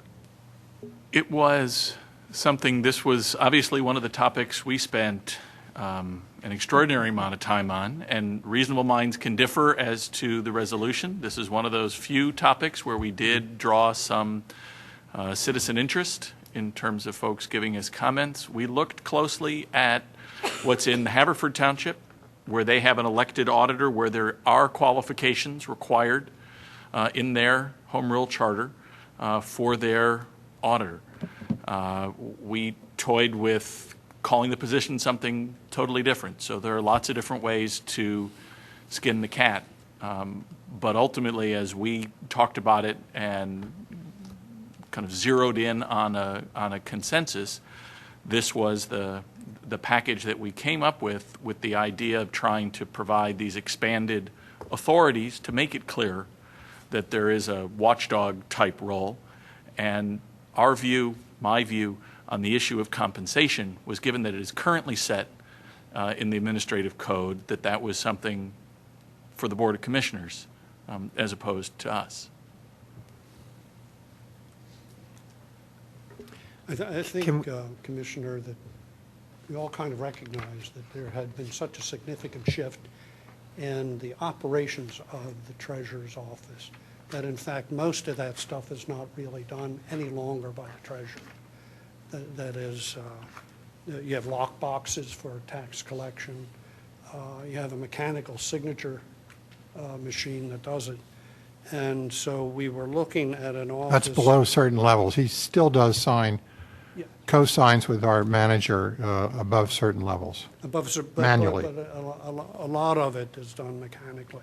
So what we looked at is, here you had an officer who is a township-wide officer, that the duties for which he or she was going to be performing really were minimal, in a sense, compared to what they were 10 years ago or 15 years ago. We did hear somebody indicated that apparently a number of years ago, and I don't know how long ago it was, there was a vote by the township residents on a proposal to eliminate the office of the treasurer, and that, in fact, that vote was defeated, that proposal. So I don't know when that was, but that was part of the mix of things that we were looking at the time. And I think in my own reaction is to go to township citizens with a proposal to eliminate this office is a killer kind of proposal for a series of very positive charter proposals. How do we overcome the no qualifications situation that the current charter has? Well, let me ask John a question. John, elected official that go to the voters, I mean, are you allowed to put qualifications on? I mean, state legislators, congressmen, commissioners? There's general qualifications in some of the codes. I mean, Well, residency requirements and age and things, but, I mean, could you put a thing in the charter that a commissioner had to have a master's degree? not a commissioner, but I think with a position that the way I see this evolving, and there's additional requirements in here that reports be given and that finances be audited. I mean, you can certainly, I think, add a requirement. It doesn't say finances for the treasurer should be audited. That's very, Yeah. Well, I mean, that's very different. I mean, you do have to have qualifications if that's what it says. It says a written report. And we changed that so it's review, not audit, to make it clear that he's not. well, let me, but you are looking at reviewing financial accounts, reports that the treasurer would deem significant. I don't see any prohibition against having some type of a qualification for that particular position. And It's John, focused just on finances primarily. As long as it's reasonably related to the duties. Does anybody know, does our treasurer for the state have qualifications for that position? No. State treasurer? just age, you know? My opinion is you leave it up to the voters. You get Maybe- two maybe people, I can just somebody's add got a something Financial be- background. John, Somebody says I don't. yeah. It's The up other, to them the other to decide question what they is, want. what affected what we do with the treasurer and tax collector with the school district? I mean, under state law, there has to be a tax collector to collect taxes for school taxes and township taxes. You know, what effect of what we do here in the charter affects the state law as far as collecting school taxes and collecting township taxes? You have to have at least nominally an elected tax collector or treasurer, Local Tax Enabling Act. Not sure you have the ability, even as a home rule, to do away with that position, but there's a big move in the state to actually eliminate tax collectors all over. The school districts are trying to do it. Now, as a In county, terms of- a county commissioner, I eliminated the 49 tax collectors collecting county taxes. but that's because school districts weren't involved. I'm sorry, say that again, Bill? We eliminated in Delaware County as a home rule county, we eliminated the 49 tax collectors collecting county taxes. We collect our own taxes. No local tax collector collects his county tax in Delaware County. Okay, The county collects its own tax. correct. But if we eliminated the position, where would the school district be? So you're saying there has to be an elected tax collector? The Local Tax Enabling Act requires that, but it also lets the elected tax collector basically, I don't recall exactly the language in that code, but to give up the position on paper. And it's happening because the school districts are setting compensation in different districts in southeast Pennsylvania in particular, and so low that nobody's running for office, or if they're running for office, they're then giving the power back to the school districts to collect the school taxes. I mean, just to collect a township tax or even a township and county tax, the income that the tax collectors get, it's not worthwhile somebody even running for office in those other municipalities. I mean, you don't compensate your treasurer, who's your tax collector, on the basis of the number of bills that but that's the way most of the tax collectors get paid. If you have 3,000 parcels, then you get paid X dollars times those parcels. But they also run their own office. They have their own employees. They do all the work. So you have a blended situation here. But can we put it on the ballot to eliminate the tax collector, or under state law, we have to have a tax collector for the school district? Bill, I'm going to have to look at that, whether you can totally eliminate it. I mean, what you have is something that's a little bit different than what most municipalities have currently. Yeah, because we did put it on the ballot. I guess the ballot question was accepted, so. You don't have any elected auditors in this, so the role that your treasurer has is sort of like I said, a blended role. He's collecting taxes, and he has the power of surcharge, which typically is your elected auditors can do surcharges in second-class townships and first-class townships and do investigations and hold hearings. So I think what the Charter Review Commission wants to do is to keep that component, this oversight component, which is really a surcharge component, but it's a little bit broader the way this additional authority has been written here. So I think you still have to have, at least for a surcharge, I've got to look at the local I haven't, it's the first time the question's come up, do you have to have an elected tax collector? Well, what would the school district do? You know?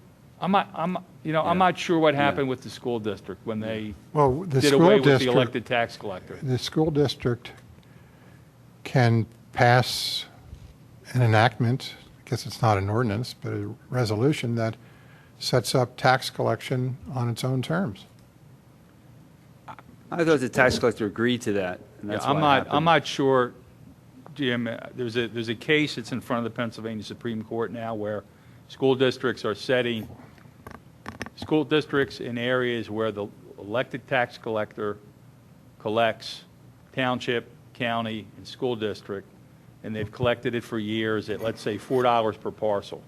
The school districts, there's a move in the state where by February 15th, and they did it 4 years ago, they set the compensation at about 25% of that. And the elected tax collectors in a couple of school districts got together and have sued those school districts. There's a decision pending probably in the next month or two, Pennsylvania Supreme Court case, which is going to decide how can you get rid of tax collectors. Can you do it by setting the compensation so low that nobody will run for office and nobody can perform the job? But my experience with that case, I'm involved in it with the township, one of the townships that's affected, is that the Local Tax Enabling Act requires that there be an elected tax collector, but that tax collector can choose not to do the job once they're elected. There's a procedure, and the school districts have been trying to do that for a number of years. And I don't know, I mean, I haven't really looked at what happened. All that's fine, but it doesn't help me personally on the question of, can we retain what's of value in this office and eliminate what does not have any value, and retain it either in the charter or move it into our general legislation.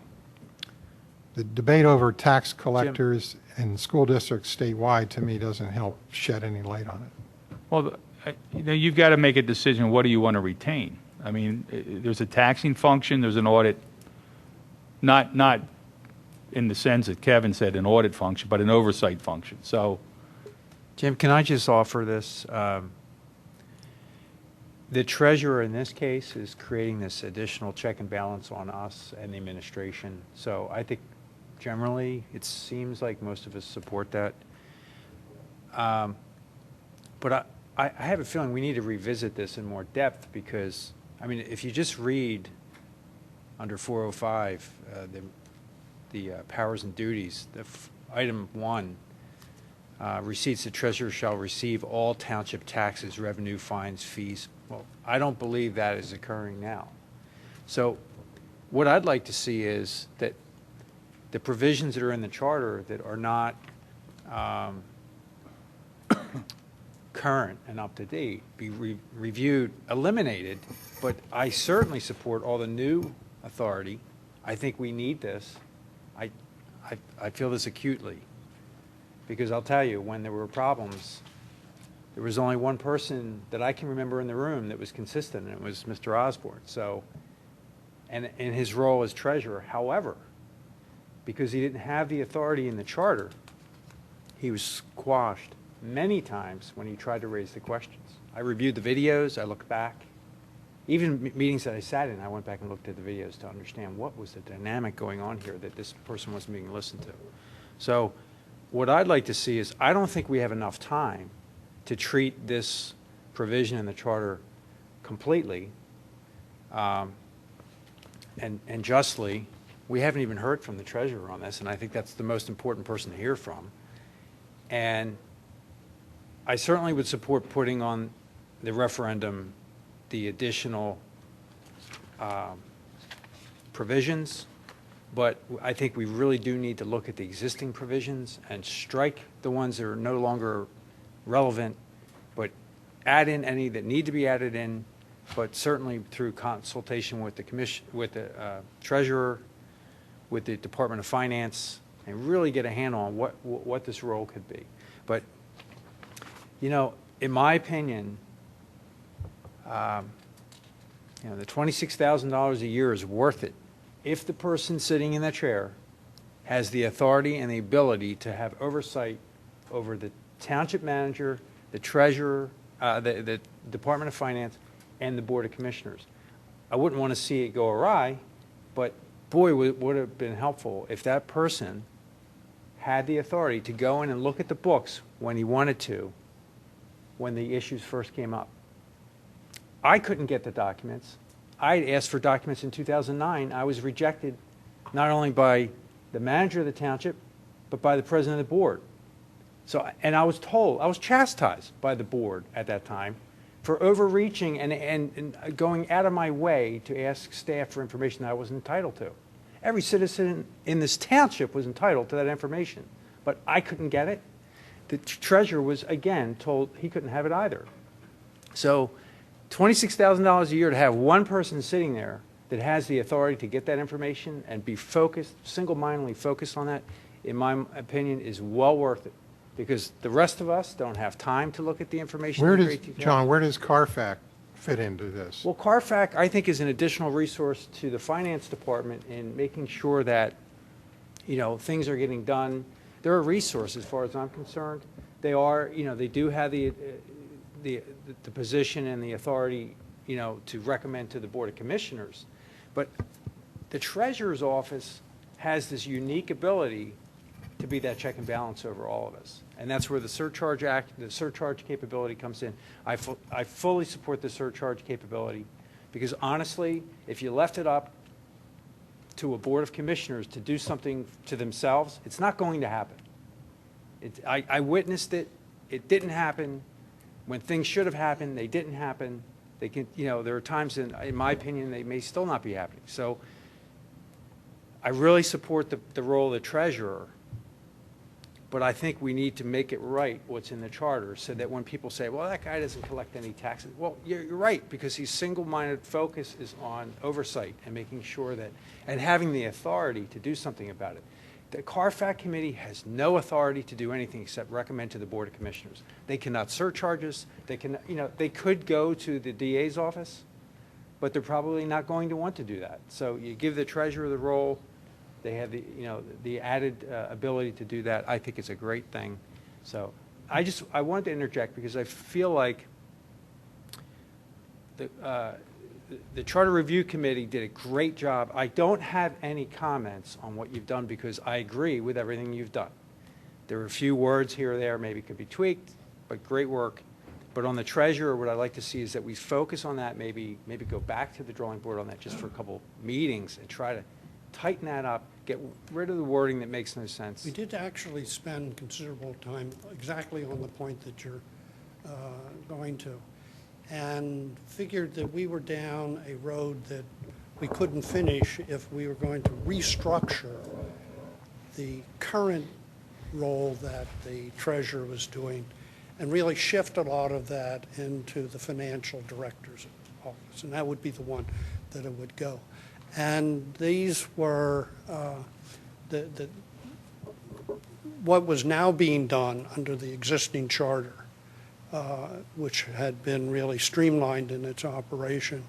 We just felt, I felt that this was just a road that was never ending. If we figured out... Yeah, but John, excuse me, why would you, I think John Fisher has presented the case very well. Why would you, on page 6 and 7, advocate continuation of the powers that are in the 76 Charter of receiving all revenues, fines, and fees and taxes generated in the township, as one example? That's 1A. Why would you continue that? I think this goes back to the comment that I made, that if you were going to pull out of this charter all the things that were now being performed on a streamlined basis and assign them to the financial director, that's where it would go, that was going to be a major element of the charter change, and we felt that it was more important to have this issue of the treasurer's ability to review the records. I mean, to us, it was, there are a lot of things in this charter that if you just went to it de novo and said, gee, that wouldn't be the choice I would make back in 76, I mean, we could have been rewriting the whole charter. So you felt it was a little bit more than your committee. Exactly. So you would not be averse to having to deleting on bottom of page 6 1A and middle of page 7 1C. We just never, I mean. Anybody over on that side of the room have a? I'm sorry, I didn't hear you. Would you be averse to deleting the powers of the treasurer as articulated on the bottom of page 6 of your report? Receipts. With respect to receiving all township taxes, revenues, fines, fees, and all other money paid, which he doesn't do and has never done. And then on page 7, eliminating this, paragraph C, tax collection, which at one time he did, or his predecessors did, and it no longer is being done. Mr. Higgins? Well, I mean, I think... Mr. Higgins, with your permission, can I interrupt? I'd like to I feel compelled to make some comments about the office of the treasurer. It's an office. It's an elected office. A lot of the functions are carried out by people in the township. That's true. But I have the right to oversee that, and I do to the best of my ability. You questioned the value of the office by saying that over 37 years it has cost some $900,000.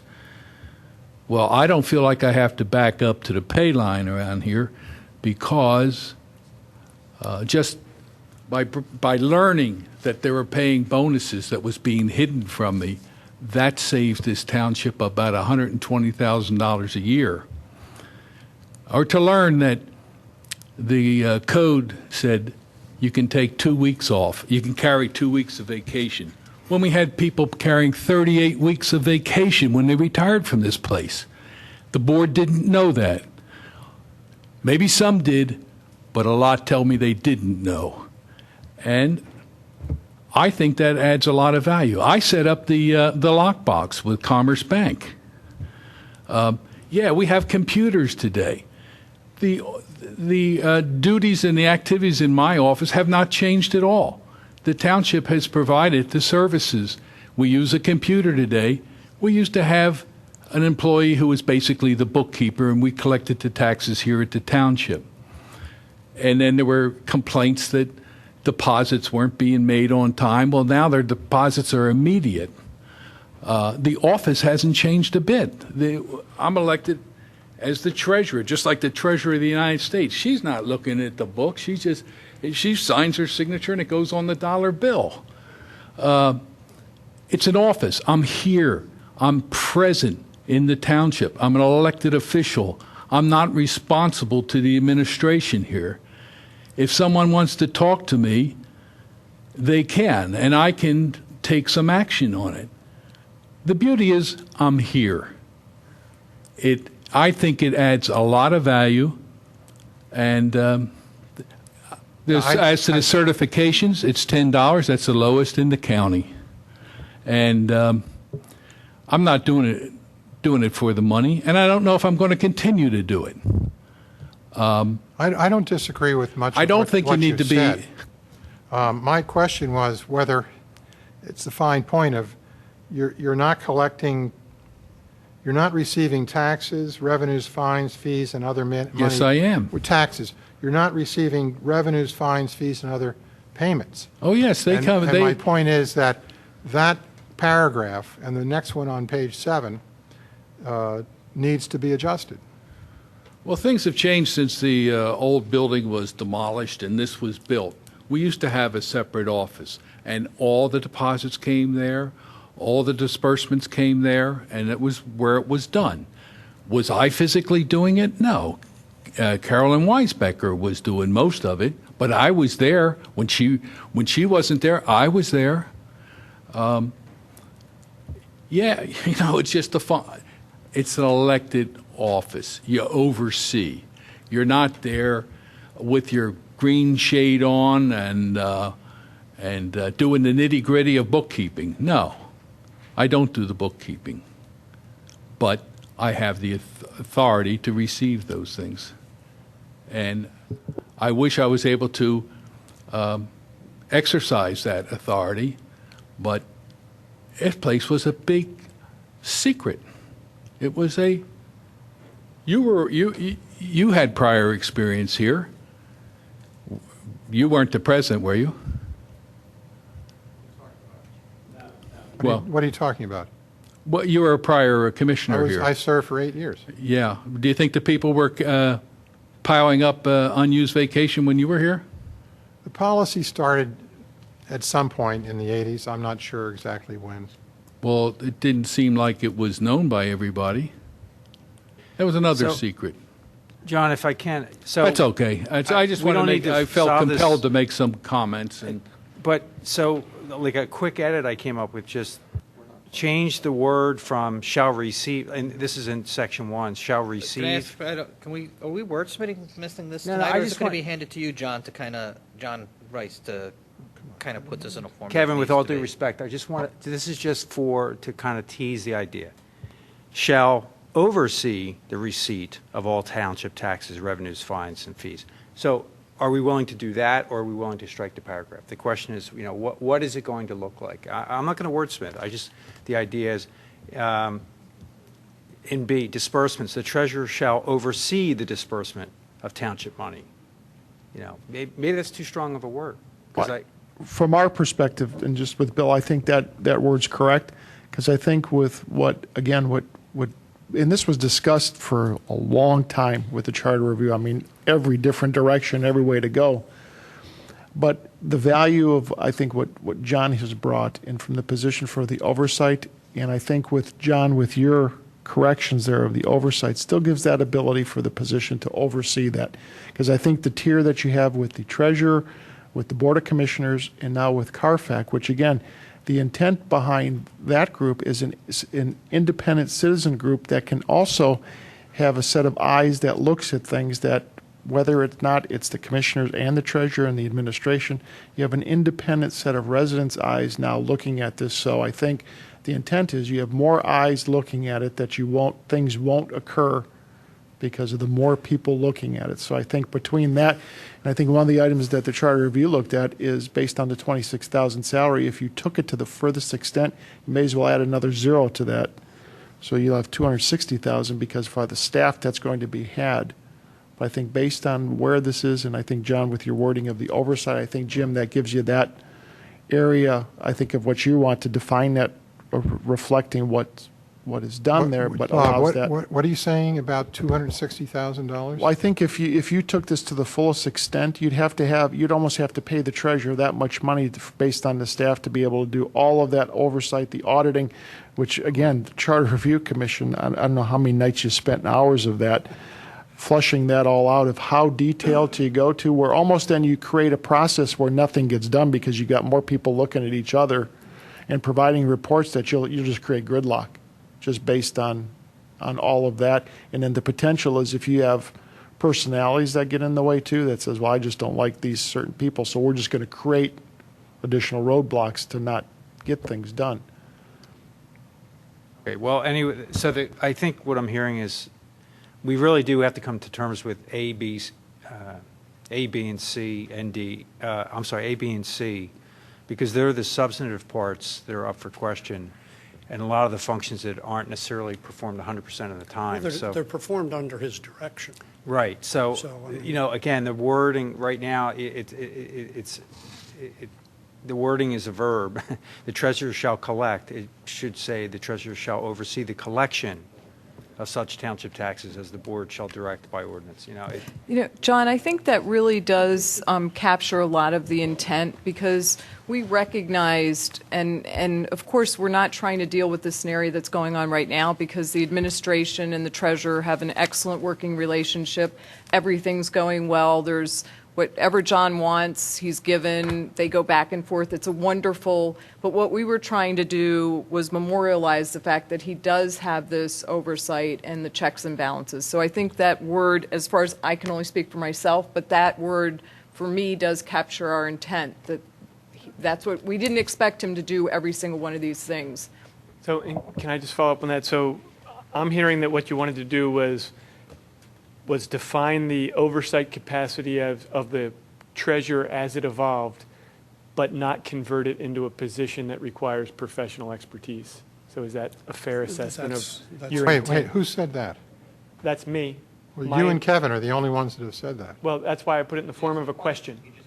I asked them if that was the intent, and they said yes, and John indicated that. We decided, We didn't want, I don't think we ever decided to put any qualifications in Yes, there. And it was a that's why there's- conscious decision, because we kind of then started going through minutia about, well, commissioners don't have requirements, although you have fiduciary responsibility. And there's a lot of other people who don't have actual stated qualifications. So we thought, let the electorate decide.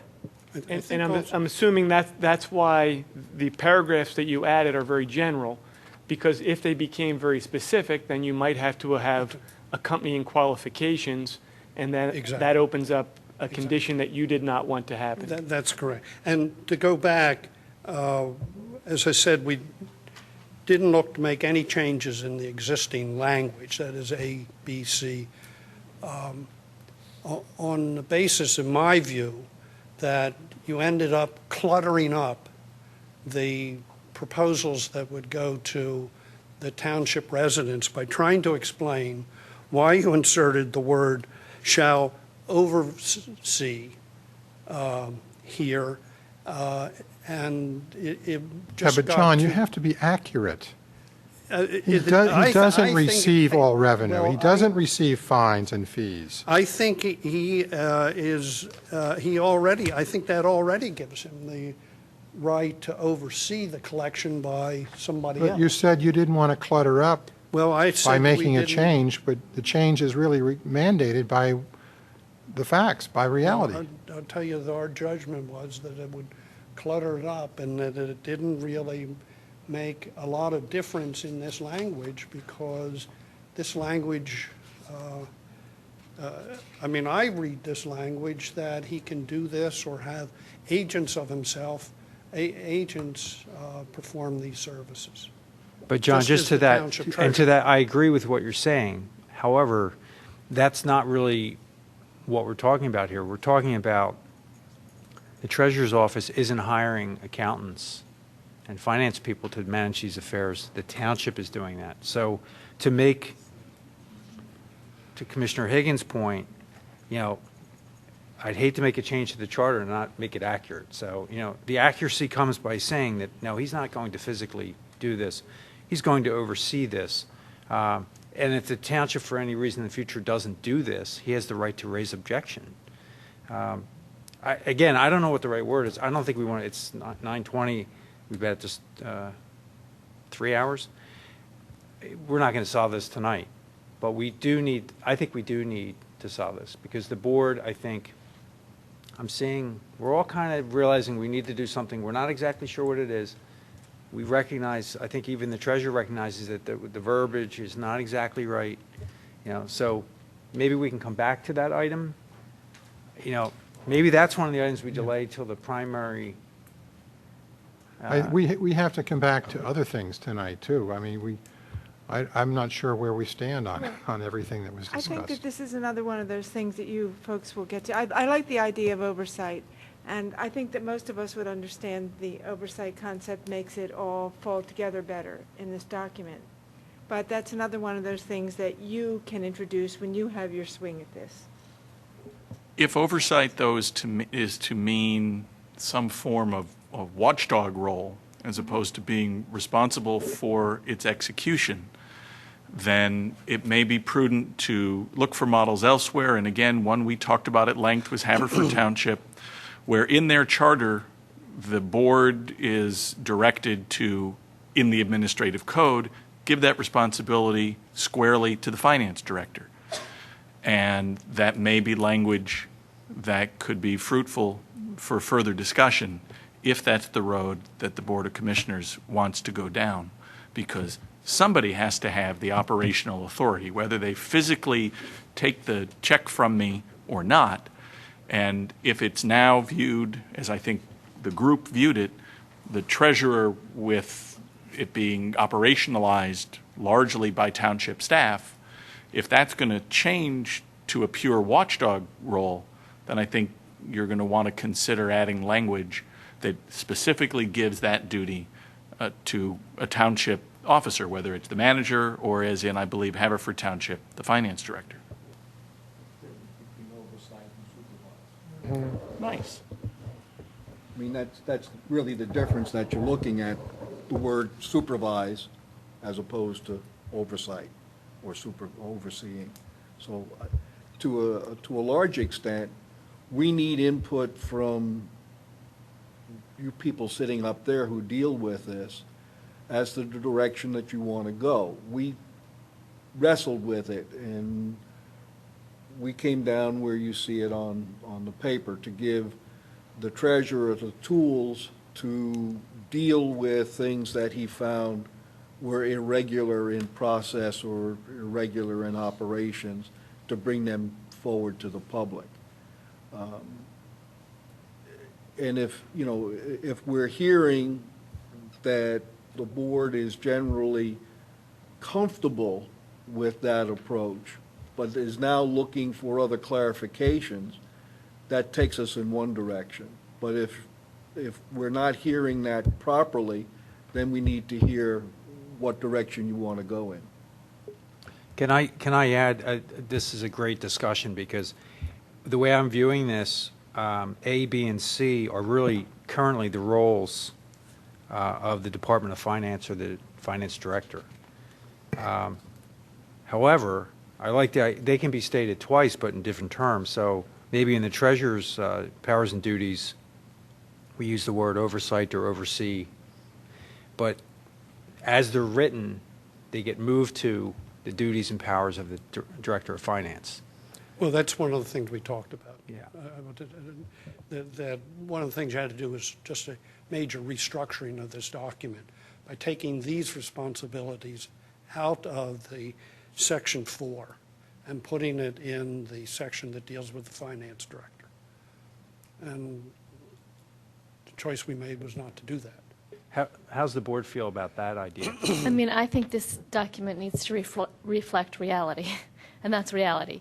And whether we do it in this section and describe that the oversight, that this job of treasurer is purely oversight, but these, the supervisory capacity is in the finance director, and describe what the duty is, or whether we take it out and move it, I think it would be inadvisable to leave it the way it is because it's too complicated to change it.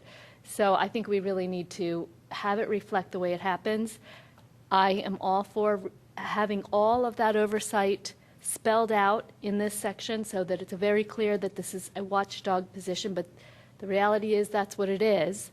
There is no more execution or supervisory, and that's how we should have it reflected. I will make one comment on that. If you move all this to the finance director's responsibility and put in here that the treasurer shall have oversight of the service of it, then the finance director's got two bosses. He's got the township township manager and the township treasurer. And he doesn't have two bosses now.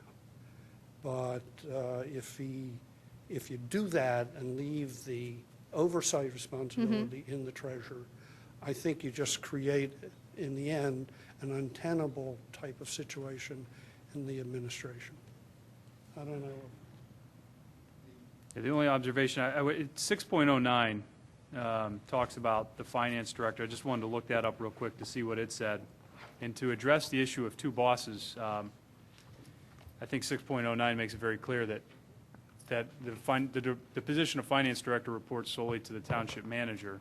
Now, how we get through the issue that we're tangling through now in terms of the nuts and bolts of this section, I see them as two different issues. In terms of who the finance director reports to, 6.09 makes that part pretty clear. Yeah, but if they change this to say that John, after it's moved over to you, John shall supervise you or have oversight.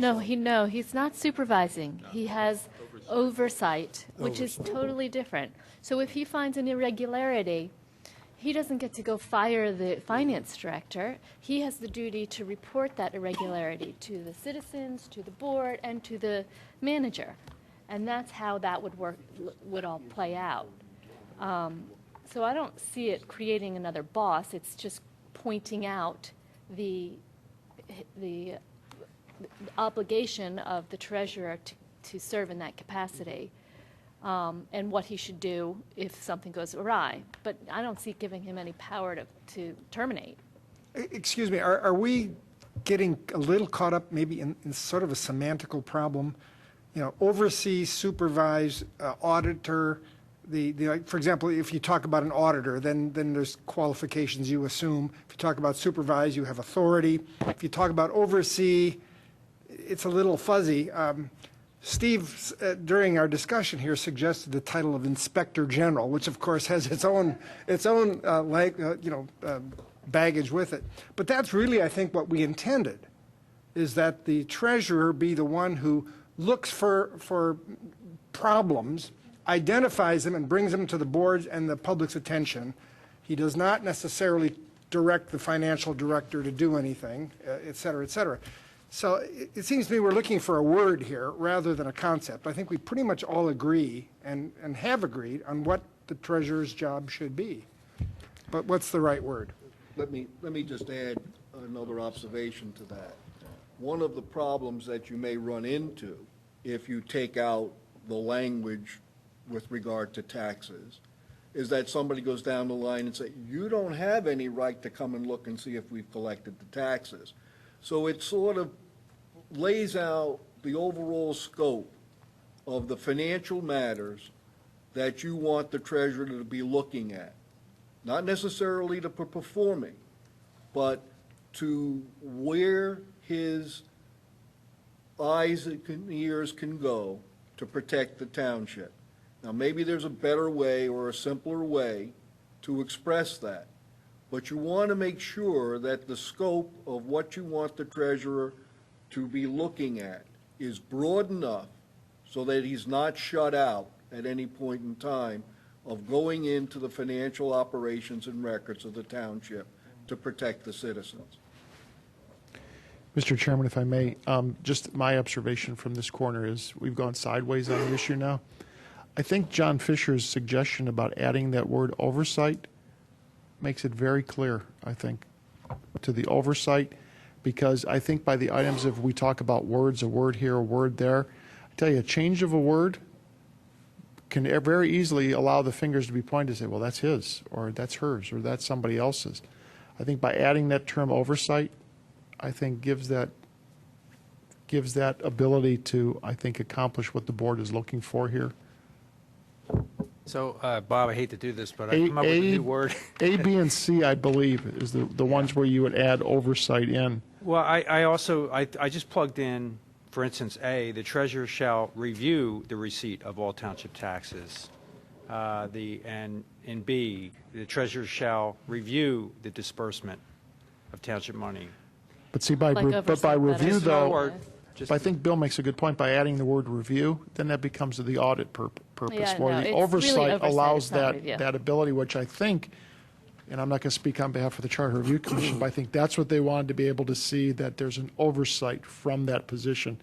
Because by adding that review, then you've added the audit ability back in. So I think they wanted the oversight to that. But I won't speak on behalf of there, but Well, I think perhaps that's the we intent. could simplify it by just saying, starting off this section by saying, the treasurer has the obligation to oversee the functions of the finance department as follows: A, B, C, D. You know, tax collection, disbursements, et cetera. So then you're making it clear it's the finance department that's doing these things.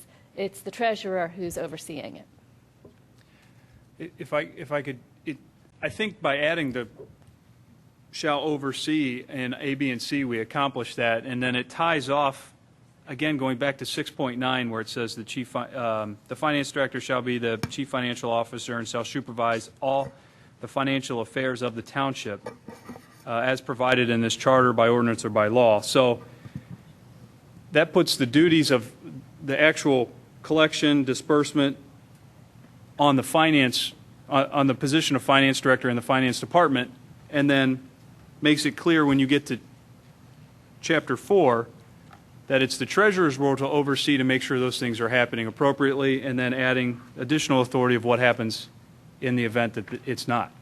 And I think that's pretty clear.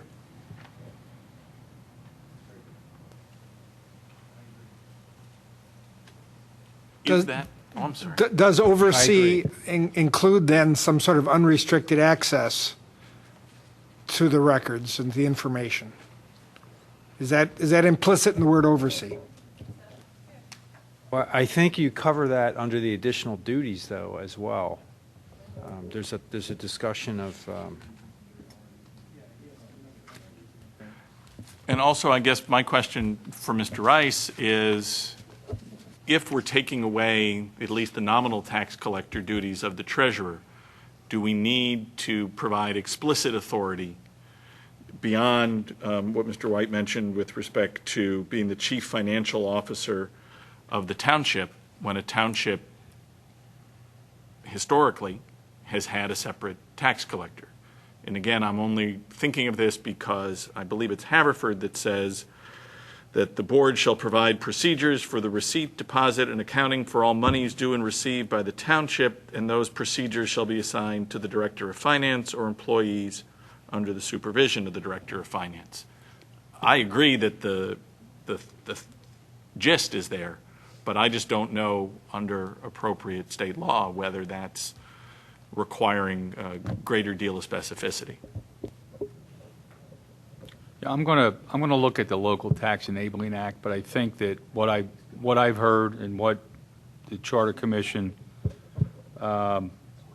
committee's been recommending here is general oversight by this office of the collection, the disbursement, et cetera. And I think that that's going to comport with state law. You're not eliminating the office, but there's some general oversight, and I think I guess my question is, do we have to specifically say that the Director of Finance has the authority to collect taxes? If we're giving the treasurer now just general oversight, do we have to expressly say that someone has the right to collect taxes? I don't think you have to make that change in this.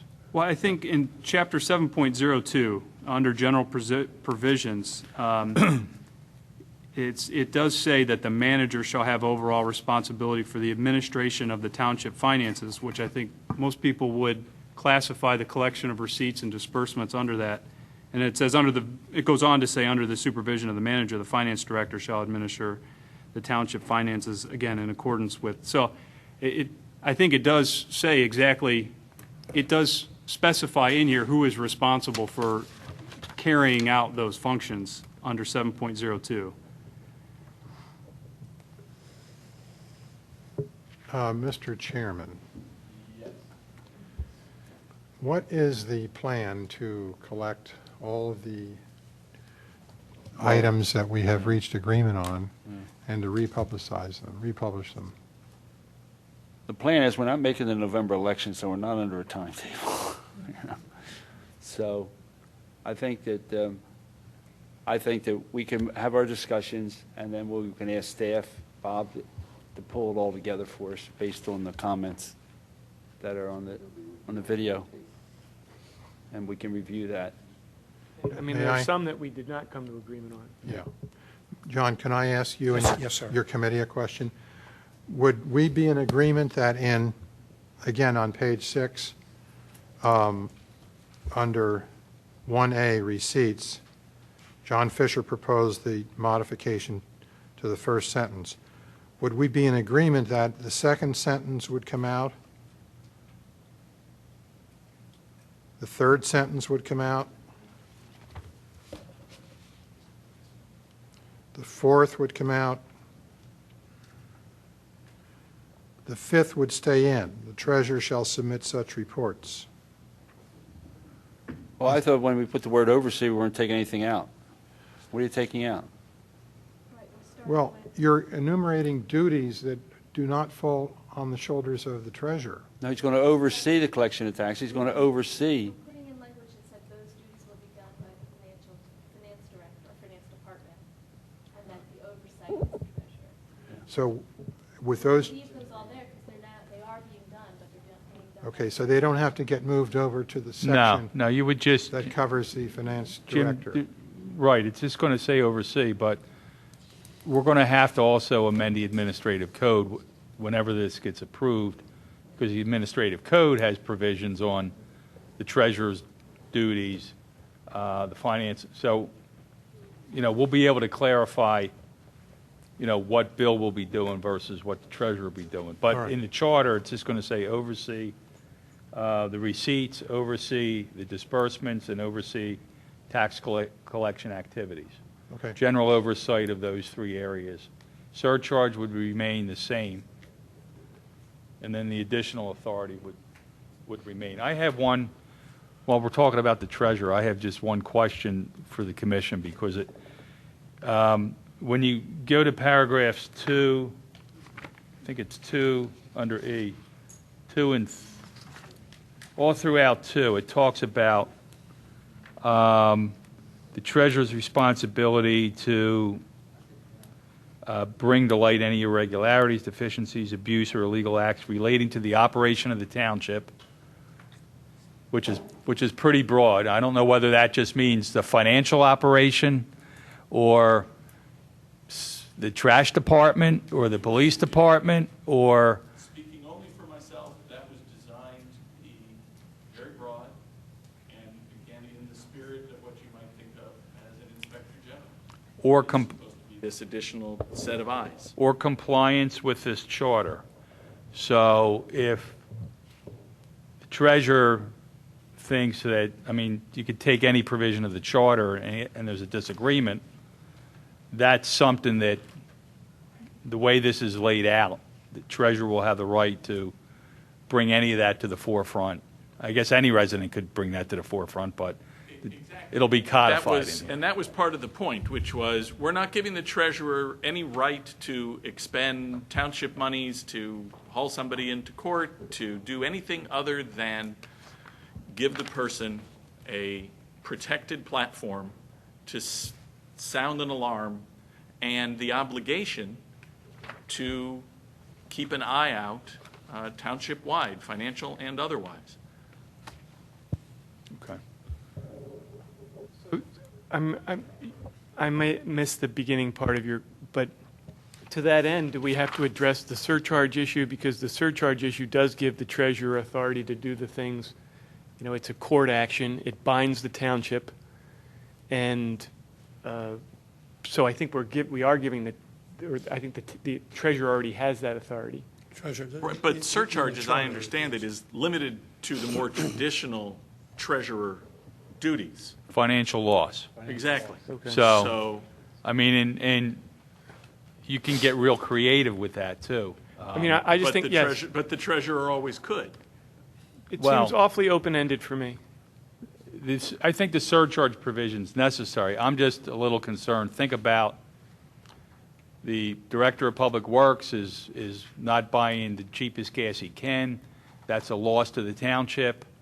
I mean, I could come up with a lot of examples of when you're talking about irregularities or noncompliance with the charter that could be brought up as issues, and there could be threatened charges as a result of that. So, and I guess and I understand where you're coming from, but my question is, given the language that's been there since 1976, is that any difference? When you look at the section that talks about surcharge, the treasurer shall surcharge an amount of any balance or shortage or any prohibited otherwise unlawful expenditure. I assume that if someone is not following whatever's in the administrative code about buying the proper gasoline, it's therefore prohibited, and therefore the treasurer could have always gone and done any of those things, whether we like them or not. For an unlawful. I think we can certainly have a discussion as to whether the surcharge is a good idea.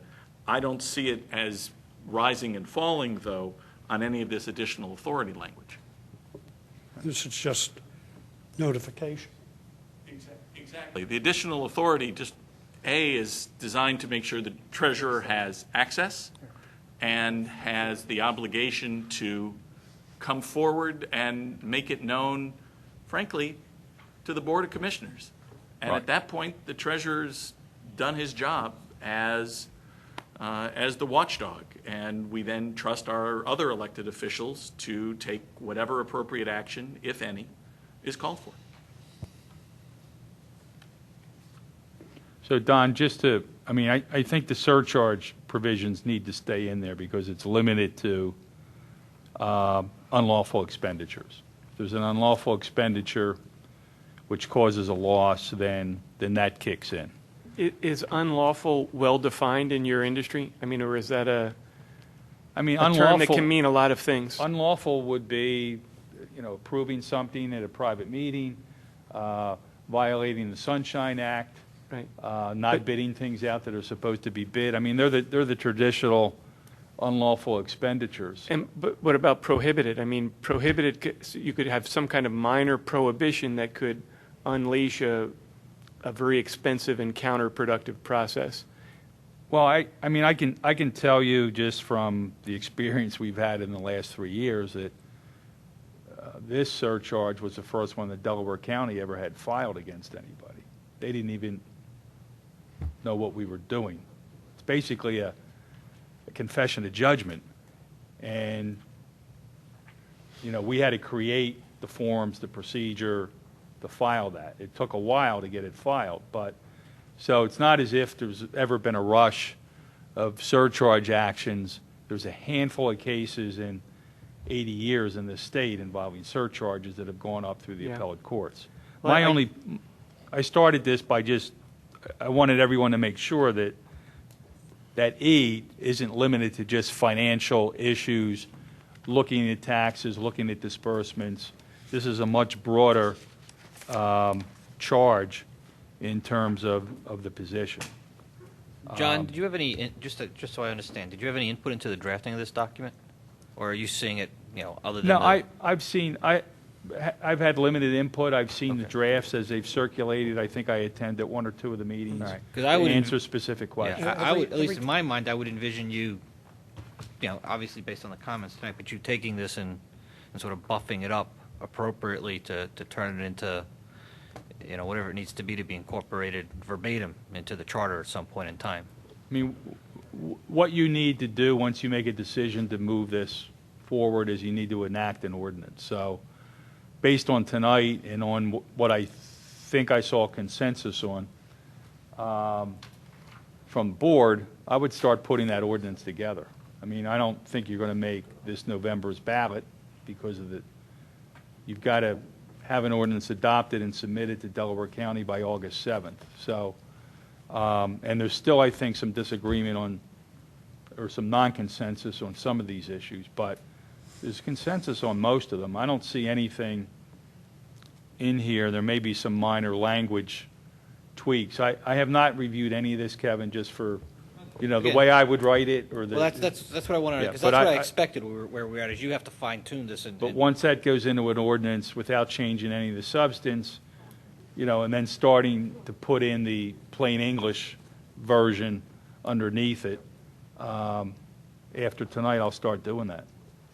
So it's the action for tonight then to have staff do what John just identified, and then we'll have to have another go at it. And then some of the things that John will present to us are things that we haven't decided, and we'll have to decide those things. What are the areas of contention? One commissioner putting something on the agenda? That was one, yes. Who's? No, but I think we already, What? we have a majority that supports that. Where's I the don't think we majority? did we? We do Where's not. the majority? I think we do. That Well, one person. Those in that's on the favor, agenda? raise your hand. Okay. So that's Okay, all right. Yeah, all right. Is there any other areas of contention? I don't think it's an area of contention, and it may just be me because of the baggage I carry. But John, when you buff this up, I'll defer to you. But this written annual report from a treasurer, who's when you say treasurer to me, it's a financial function. It has inferences and implications to me. I would just like you to take a look at it and see if there should be a little bit of guidance. If you're comfortable that leaving it general is better, I'm okay. But again, with my training and my background, when you say treasurer and you say written report, it points me towards financial statements, audits, and I go down a very bad path for the role we have in the treasurer here. So I'd just like you to take a look at that because, my vision of what the goal here was simply to put together a document that doesn't allow what happened in the last few years to ever happen again. It's plain and simple. And to me, the vagaries and the vagueness in the current document, to a certain degree, allowed that to happen.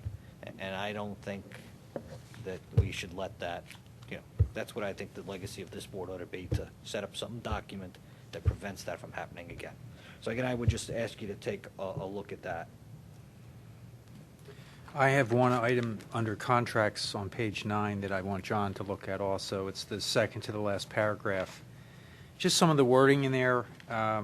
It basically states, I'll just read it.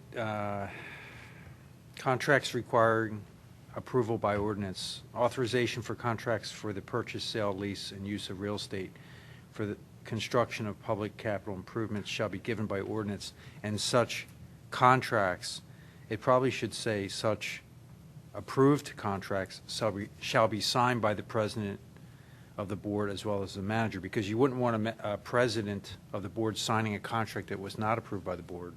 Just the way I'm reading it, doesn't read right. But also, there's a statement here, any official authorized to execute a written contract shall submit a form of the contract to the township solicitor for approval. I don't think it's approval, I think it's review. Because, And that sentence is odd. I mean, I've noticed Yeah. that before. It's, because solicitors don't approve things, they review things, right? We Um, approve. well, You review? you approve them subject to my review typically. Yes, so maybe we just, so if you can just take a look at that, but that was the only thing, just minor. It just, the cart was before the horse on the other item, you know. The contracts are not signed by the president of the board and the manager until they're approved by the board. So it's just, it was probably that way in the, I didn't read the original to see how it reads, but otherwise. Any other issues? I just had a handful of other, and I don't, you can bracket the number, John. I don't think it needs to be resolved tonight, and I don't want us to belabor the point. I personally think the 850 is too low. But the 850, the number for, so you can bracket that or something. I don't think it should stop where we are, and I don't want to beat the dead horse here. I think we did all, I think the sentiment of this board, correct me if I'm wrong, is to leave the ability for future boards to waive the residency requirement based on the conditions. I would like you, John, to take a look at that language around the emergency expenditures. Again, I don't think you can stop it. If you think it needs to be fine-tuned, my own opinion is it needs to be fine-tuned. It seems too open-ended. It doesn't have any. It's better than what we have currently. So, but again, but it doesn't say Yeah, up to the approved budget or something like Right. that would give me Right. the necessary comfort. And then, in sort of the spirit of the one agenda item, my own opinion is should be term limits. I don't know if there's others on the board that share that. How many commissioners support term limits? We got 2, 3. I honestly haven't thought about it. I might support them, but I'm not sure. Make Tough us- to introduce term limits at 950. Well, what I would make a suggestion then, because we're not producing a final document, is John, maybe you just consider putting language in there, bracket it, or put some kind of note around it that says, Right. for consideration by the board, not agreed to, whatever you, I'm going to leave some question marks Right. throughout this. Well, why so you don't the get it. proponents of term limits talk to Jim, and since he's undecided? I mean, and then if you have 4 votes, you know.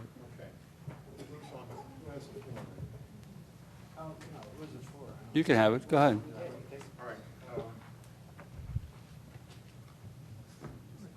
We're going to work with the lowest, most responsive and responsible bidder? Yeah, I already have that. Okay. That should read responsive and responsible. Okay. That's the magic. On page 10 of the committee's write-up, there's an odd reference to no bid contracts. It says,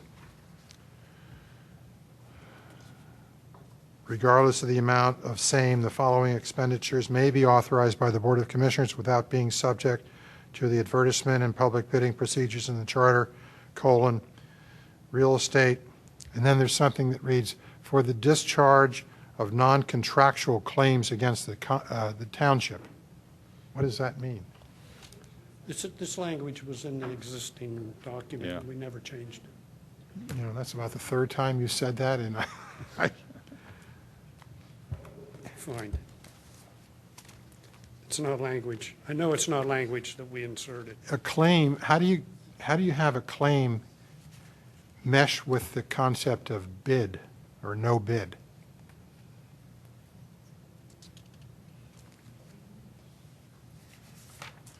I guess just need to take a look at that. Jim, what number is that? It's in your text, page 10, Page 10. about in the middle of the page. No text. But what provision is that? This may have been out of the proposal that 711.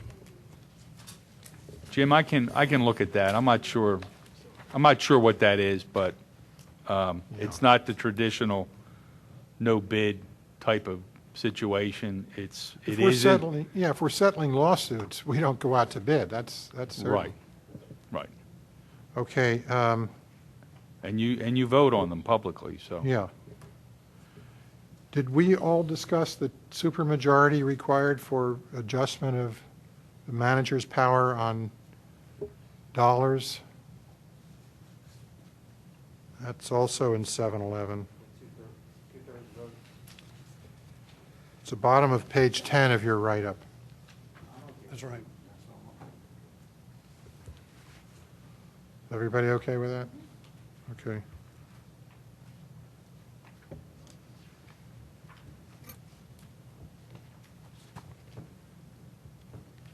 And where did we leave township treasurer qualifications?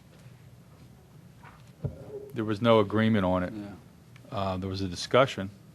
It's an elected office. The voters are going to have to decide what the qualifications are. They're presented to them. Jim, you won't be able to find candidates. How are you going to find candidates if you start Well, putting... we don't want political hacks. We want people that know what they're doing. But the voters vote. You know, if they vote a political hack, they have the right to do that, Jim. You know, you can't prejudge what voters are going to do. The problem is, you know, you go out and try and find people to run for office for something on a job that doesn't pay that much, and you know, if you're going to be adjusting the salary and all, you just leave it up to voters. They have to decide. You don't want to pay $26,000 for somebody to just sit in a lounge chair and not do anything. Yeah, but they're responsible to the voters, Jim. Is this on a pay raise? You know? I actually brought this up. No, this is a tax. This is the Oh, I'm tax sorry. collector. I should The have tax waited. collector, whether there should be qualifications. The voters are going to decide. They're going to prevent their qualifications in the primary and a general election. And if you can't find candidates, then what are you going to do if you have nobody file? All right, what's the committee say on this? Cheryl, I can hear you murmuring over there. What are you saying? Cheryl, put your button on. I think we leave it the way it is. There are no qualifications for commissioners. I think that what we've asked for here is someone with general good sense and oversight. I think that this should stand the way it is. Any minority opinion over there? I think we all discussed what Cheryl said and decided to exclude it because, you know, we felt it was fairly overreaching to put that in. All right. I didn't feel that way at first, and after numerous conversations, I was willing to come around. Do I think it's a debatable point? Absolutely. Would you want the Inspector General of the U.S. Department of State to not be qualified? Well, it depends what you mean by qualified. You can be qualified as an auditor, you can be qualified as an investigator. There are different ways, certainly, in the tradition of, under the Inspector General Act, to be qualified. Did my first draft include qualifications? Yes, it did. Did we as a group come to a different ultimate conclusion? Yes, we did. I don't think the salary is set in the charter anyway. For the treasurer. Salary's not, it's done by right. ordinance. So if we change that, it'll be in a separate Different issue, amendment, right, or a right. separate ordinance Right, amendment. exactly. But, I mean, the point that you're bringing out, Jim, this position of treasurer is more and more morphing, has more and more morphed into just like another, you know, it's oversight of, and under Section E now, it's kind of all township business, Right. not just the taxes and the disbursements. So, you know, Verges I on really... an ombudsman. It's exactly right. It is like the super commissioner Right. almost, Yeah. only, you know, not with... Right. So I don't see that much, which brings me back to my point of why I really feel like that all these positions should be compensated equally. Right. And you have the power to do that. And I will make that motion. And you probably will leave somebody to second. The last two I have are the reference to mandamus and a bill in equity for an injunction. What do we do on that? I mean, I think your instinct's correct. Jim, your instinct is to eliminate that because it's already in state law. Yeah, And that's my sense also. 1, 2, 3. And then the number of signatures on petitions. You all felt pretty strongly on that, I guess. Oh. We talked at great length on that as well. There's one other number, and I don't have that in front of me, but there's the number of residents, the number of registered voters, and then there's also the number of people that actually came out to vote. And especially given the large student population, part of the conversation was revolving around the fact that it may not be the most accurate number to think about in terms of a percentage, to be comparing it to the number of registered voters. How many people are invested enough in the township to actually come out and vote, that number, of course, is noticeably lower. I don't have it in front of me, I'm sorry, but noticeably lower than the number of registered voters. And then, again, this isn't physics. We kind of bandied about a number, frankly, anywhere between, 500 and 1,000? Or 500 and 1,500. And in the process of a conversation, it's on tape, you can see it, we came to, you don't operate heavy machinery while watching the tape, but that's totally different. We came to about 850 people. And the key thing, I think, though, to remember is if you think of that as the numerator, the denominator that we focused on was the number of people who actually have voted. If I ask John, Around 40%, I think. No, I actually went to the court and literally wrote down how many people voted in each election. And for what we were looking at specifically were municipal elections, which, no offense, are the least interesting to the greatest population. And so the number that voted in those was something like 4,000. So it was a really low number. And those are the people that, in our opinion, were the ones who were caring about local issues.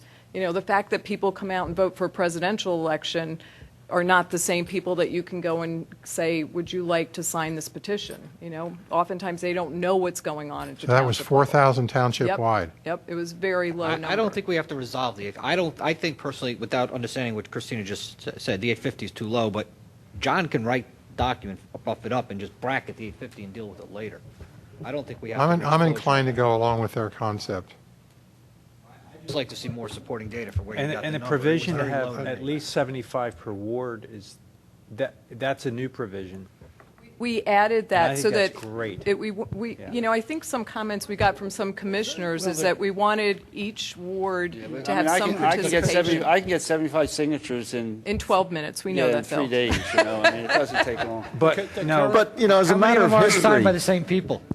twice in the last 12, 15 years, we have been successful in meeting the current requirements. One was the trail, and the other one was the open space. We did the tax collector, John, we did I Brook s- Farm, the open space. I said that too, but really what ended up happening, I believe, with the trail was that the overwhelming public support for this forced the commissioners Yeah, to we put put it it- on the yeah. agenda. Yeah, that's still had actually, enough signatures, that's the though. same thing that happened with the open space Right, referendum. No, exactly. No. Yeah, it's not the We same. went out with the Democratic Party and got the signatures. The commissioners did not vote they put their own ballot. They didn't put the Brook Farm, Brook Oh, Farm I'm ballot. talking Yeah. about the second, the bond The referendum. CPR one, right? We got The commissioners other to do issue, that. just to throw out there, which was another factor, was motor voter. When this was originally done and when a lot of these issues were being worked on, like the trail, there wasn't the motor voter where people are automatically registered to vote. So they may be automatically registered to vote, and there was a percentage that we needed to meet of registered voters. That has nothing to do with actual voters. So that was our concern, that it was actual voters, people who do participate, versus motor voter where you just register When you get your driver's when you get your driver's license. So there was a big change in what had happened, which brought us And the here. practical reality, also motor voter to some extent, is if the person's not moving to another location in Pennsylvania, they stay on the rolls. I mean, our rolls probably have 15 to 20% of people that aren't here any longer. Right. Well, the other problem you have is that by putting the number low, and if you put it on a ballot in a primary and you got a low turnout, it's very easy for a motivated group that's off this way away from the mainstream to get something passed because the vote is so turned out. Maybe we should have the referendums in a November election instead of a primary. Well, we're not setting it to a percentage. That's exactly your reason is why we put it as an absolute number, because that is a moving target. And if we did just a percentage, currently it was in the charter as a percentage of registered voters. So we felt making an absolute number, so it doesn't matter if it's a primary, it doesn't matter if it's a general election, it is a definite number. It does matter if it's a primary, because with such a low turnout, you don't get the populace involved. We should make it so referendum has to be in the November election and not voted on it in the Well, primary. the charter now says percentage of registered voters, not percentage of voters.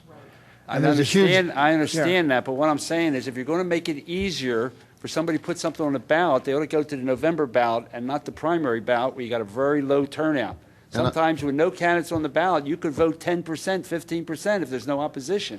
And I'd remind you about the Oxford Well, then School you'd Board. specify which election at which an That's what I'm initiative saying. What could I'm be saying is placed, initiative rather should than be- the number itself. That's right. I don't care about, as long as the election, it should be in a November election and not in a primary.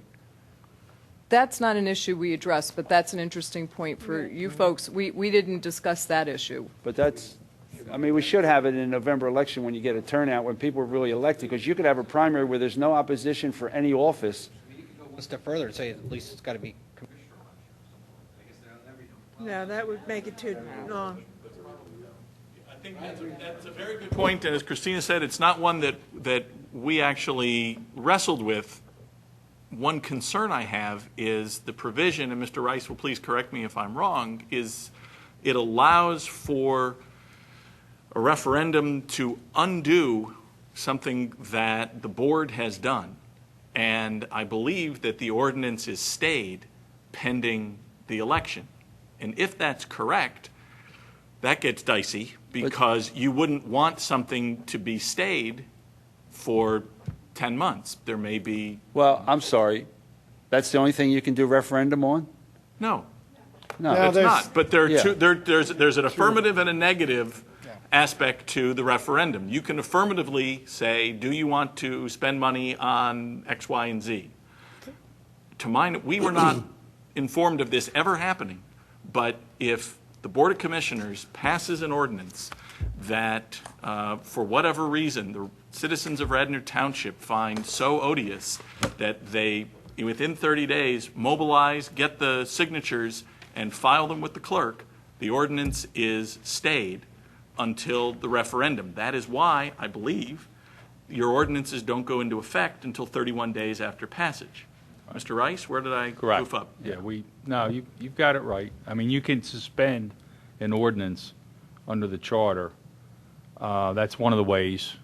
I mean, or you can have an initiative referendum too, but you can suspend an ordinance. So if you push it into the general election bill, you have something that you've passed as a commission sitting out there for a long period of So time. now they don't have the ability to put referendum in ordinance, so we pass it in referendum? No, okay. Now, how about if we vote, Yes, they do, but just at the higher threshold of signatures. so any ordinance that we pass, they could do the same thing, Absolutely. right now? Right now, if you can get Okay, the requisite number of signatures, you can stop it and get it on the ballot. You have to do it quickly, 30 days, which is, again, that was certainly part of our calculus in terms of how long it takes to do what.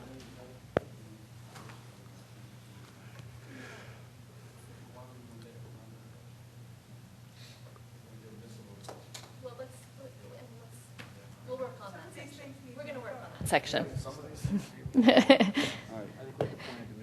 All right, I'm sorry, does the public have any comment or any suggestions or anything in this whole thing? Okay, I would, all right, come on, up to the mic. Excuse me. Okay, you're John, you excused. need to sit down. Yes. Yes. yeah, I'm just going to commend Have a it. seat, thank you. Thank you, John.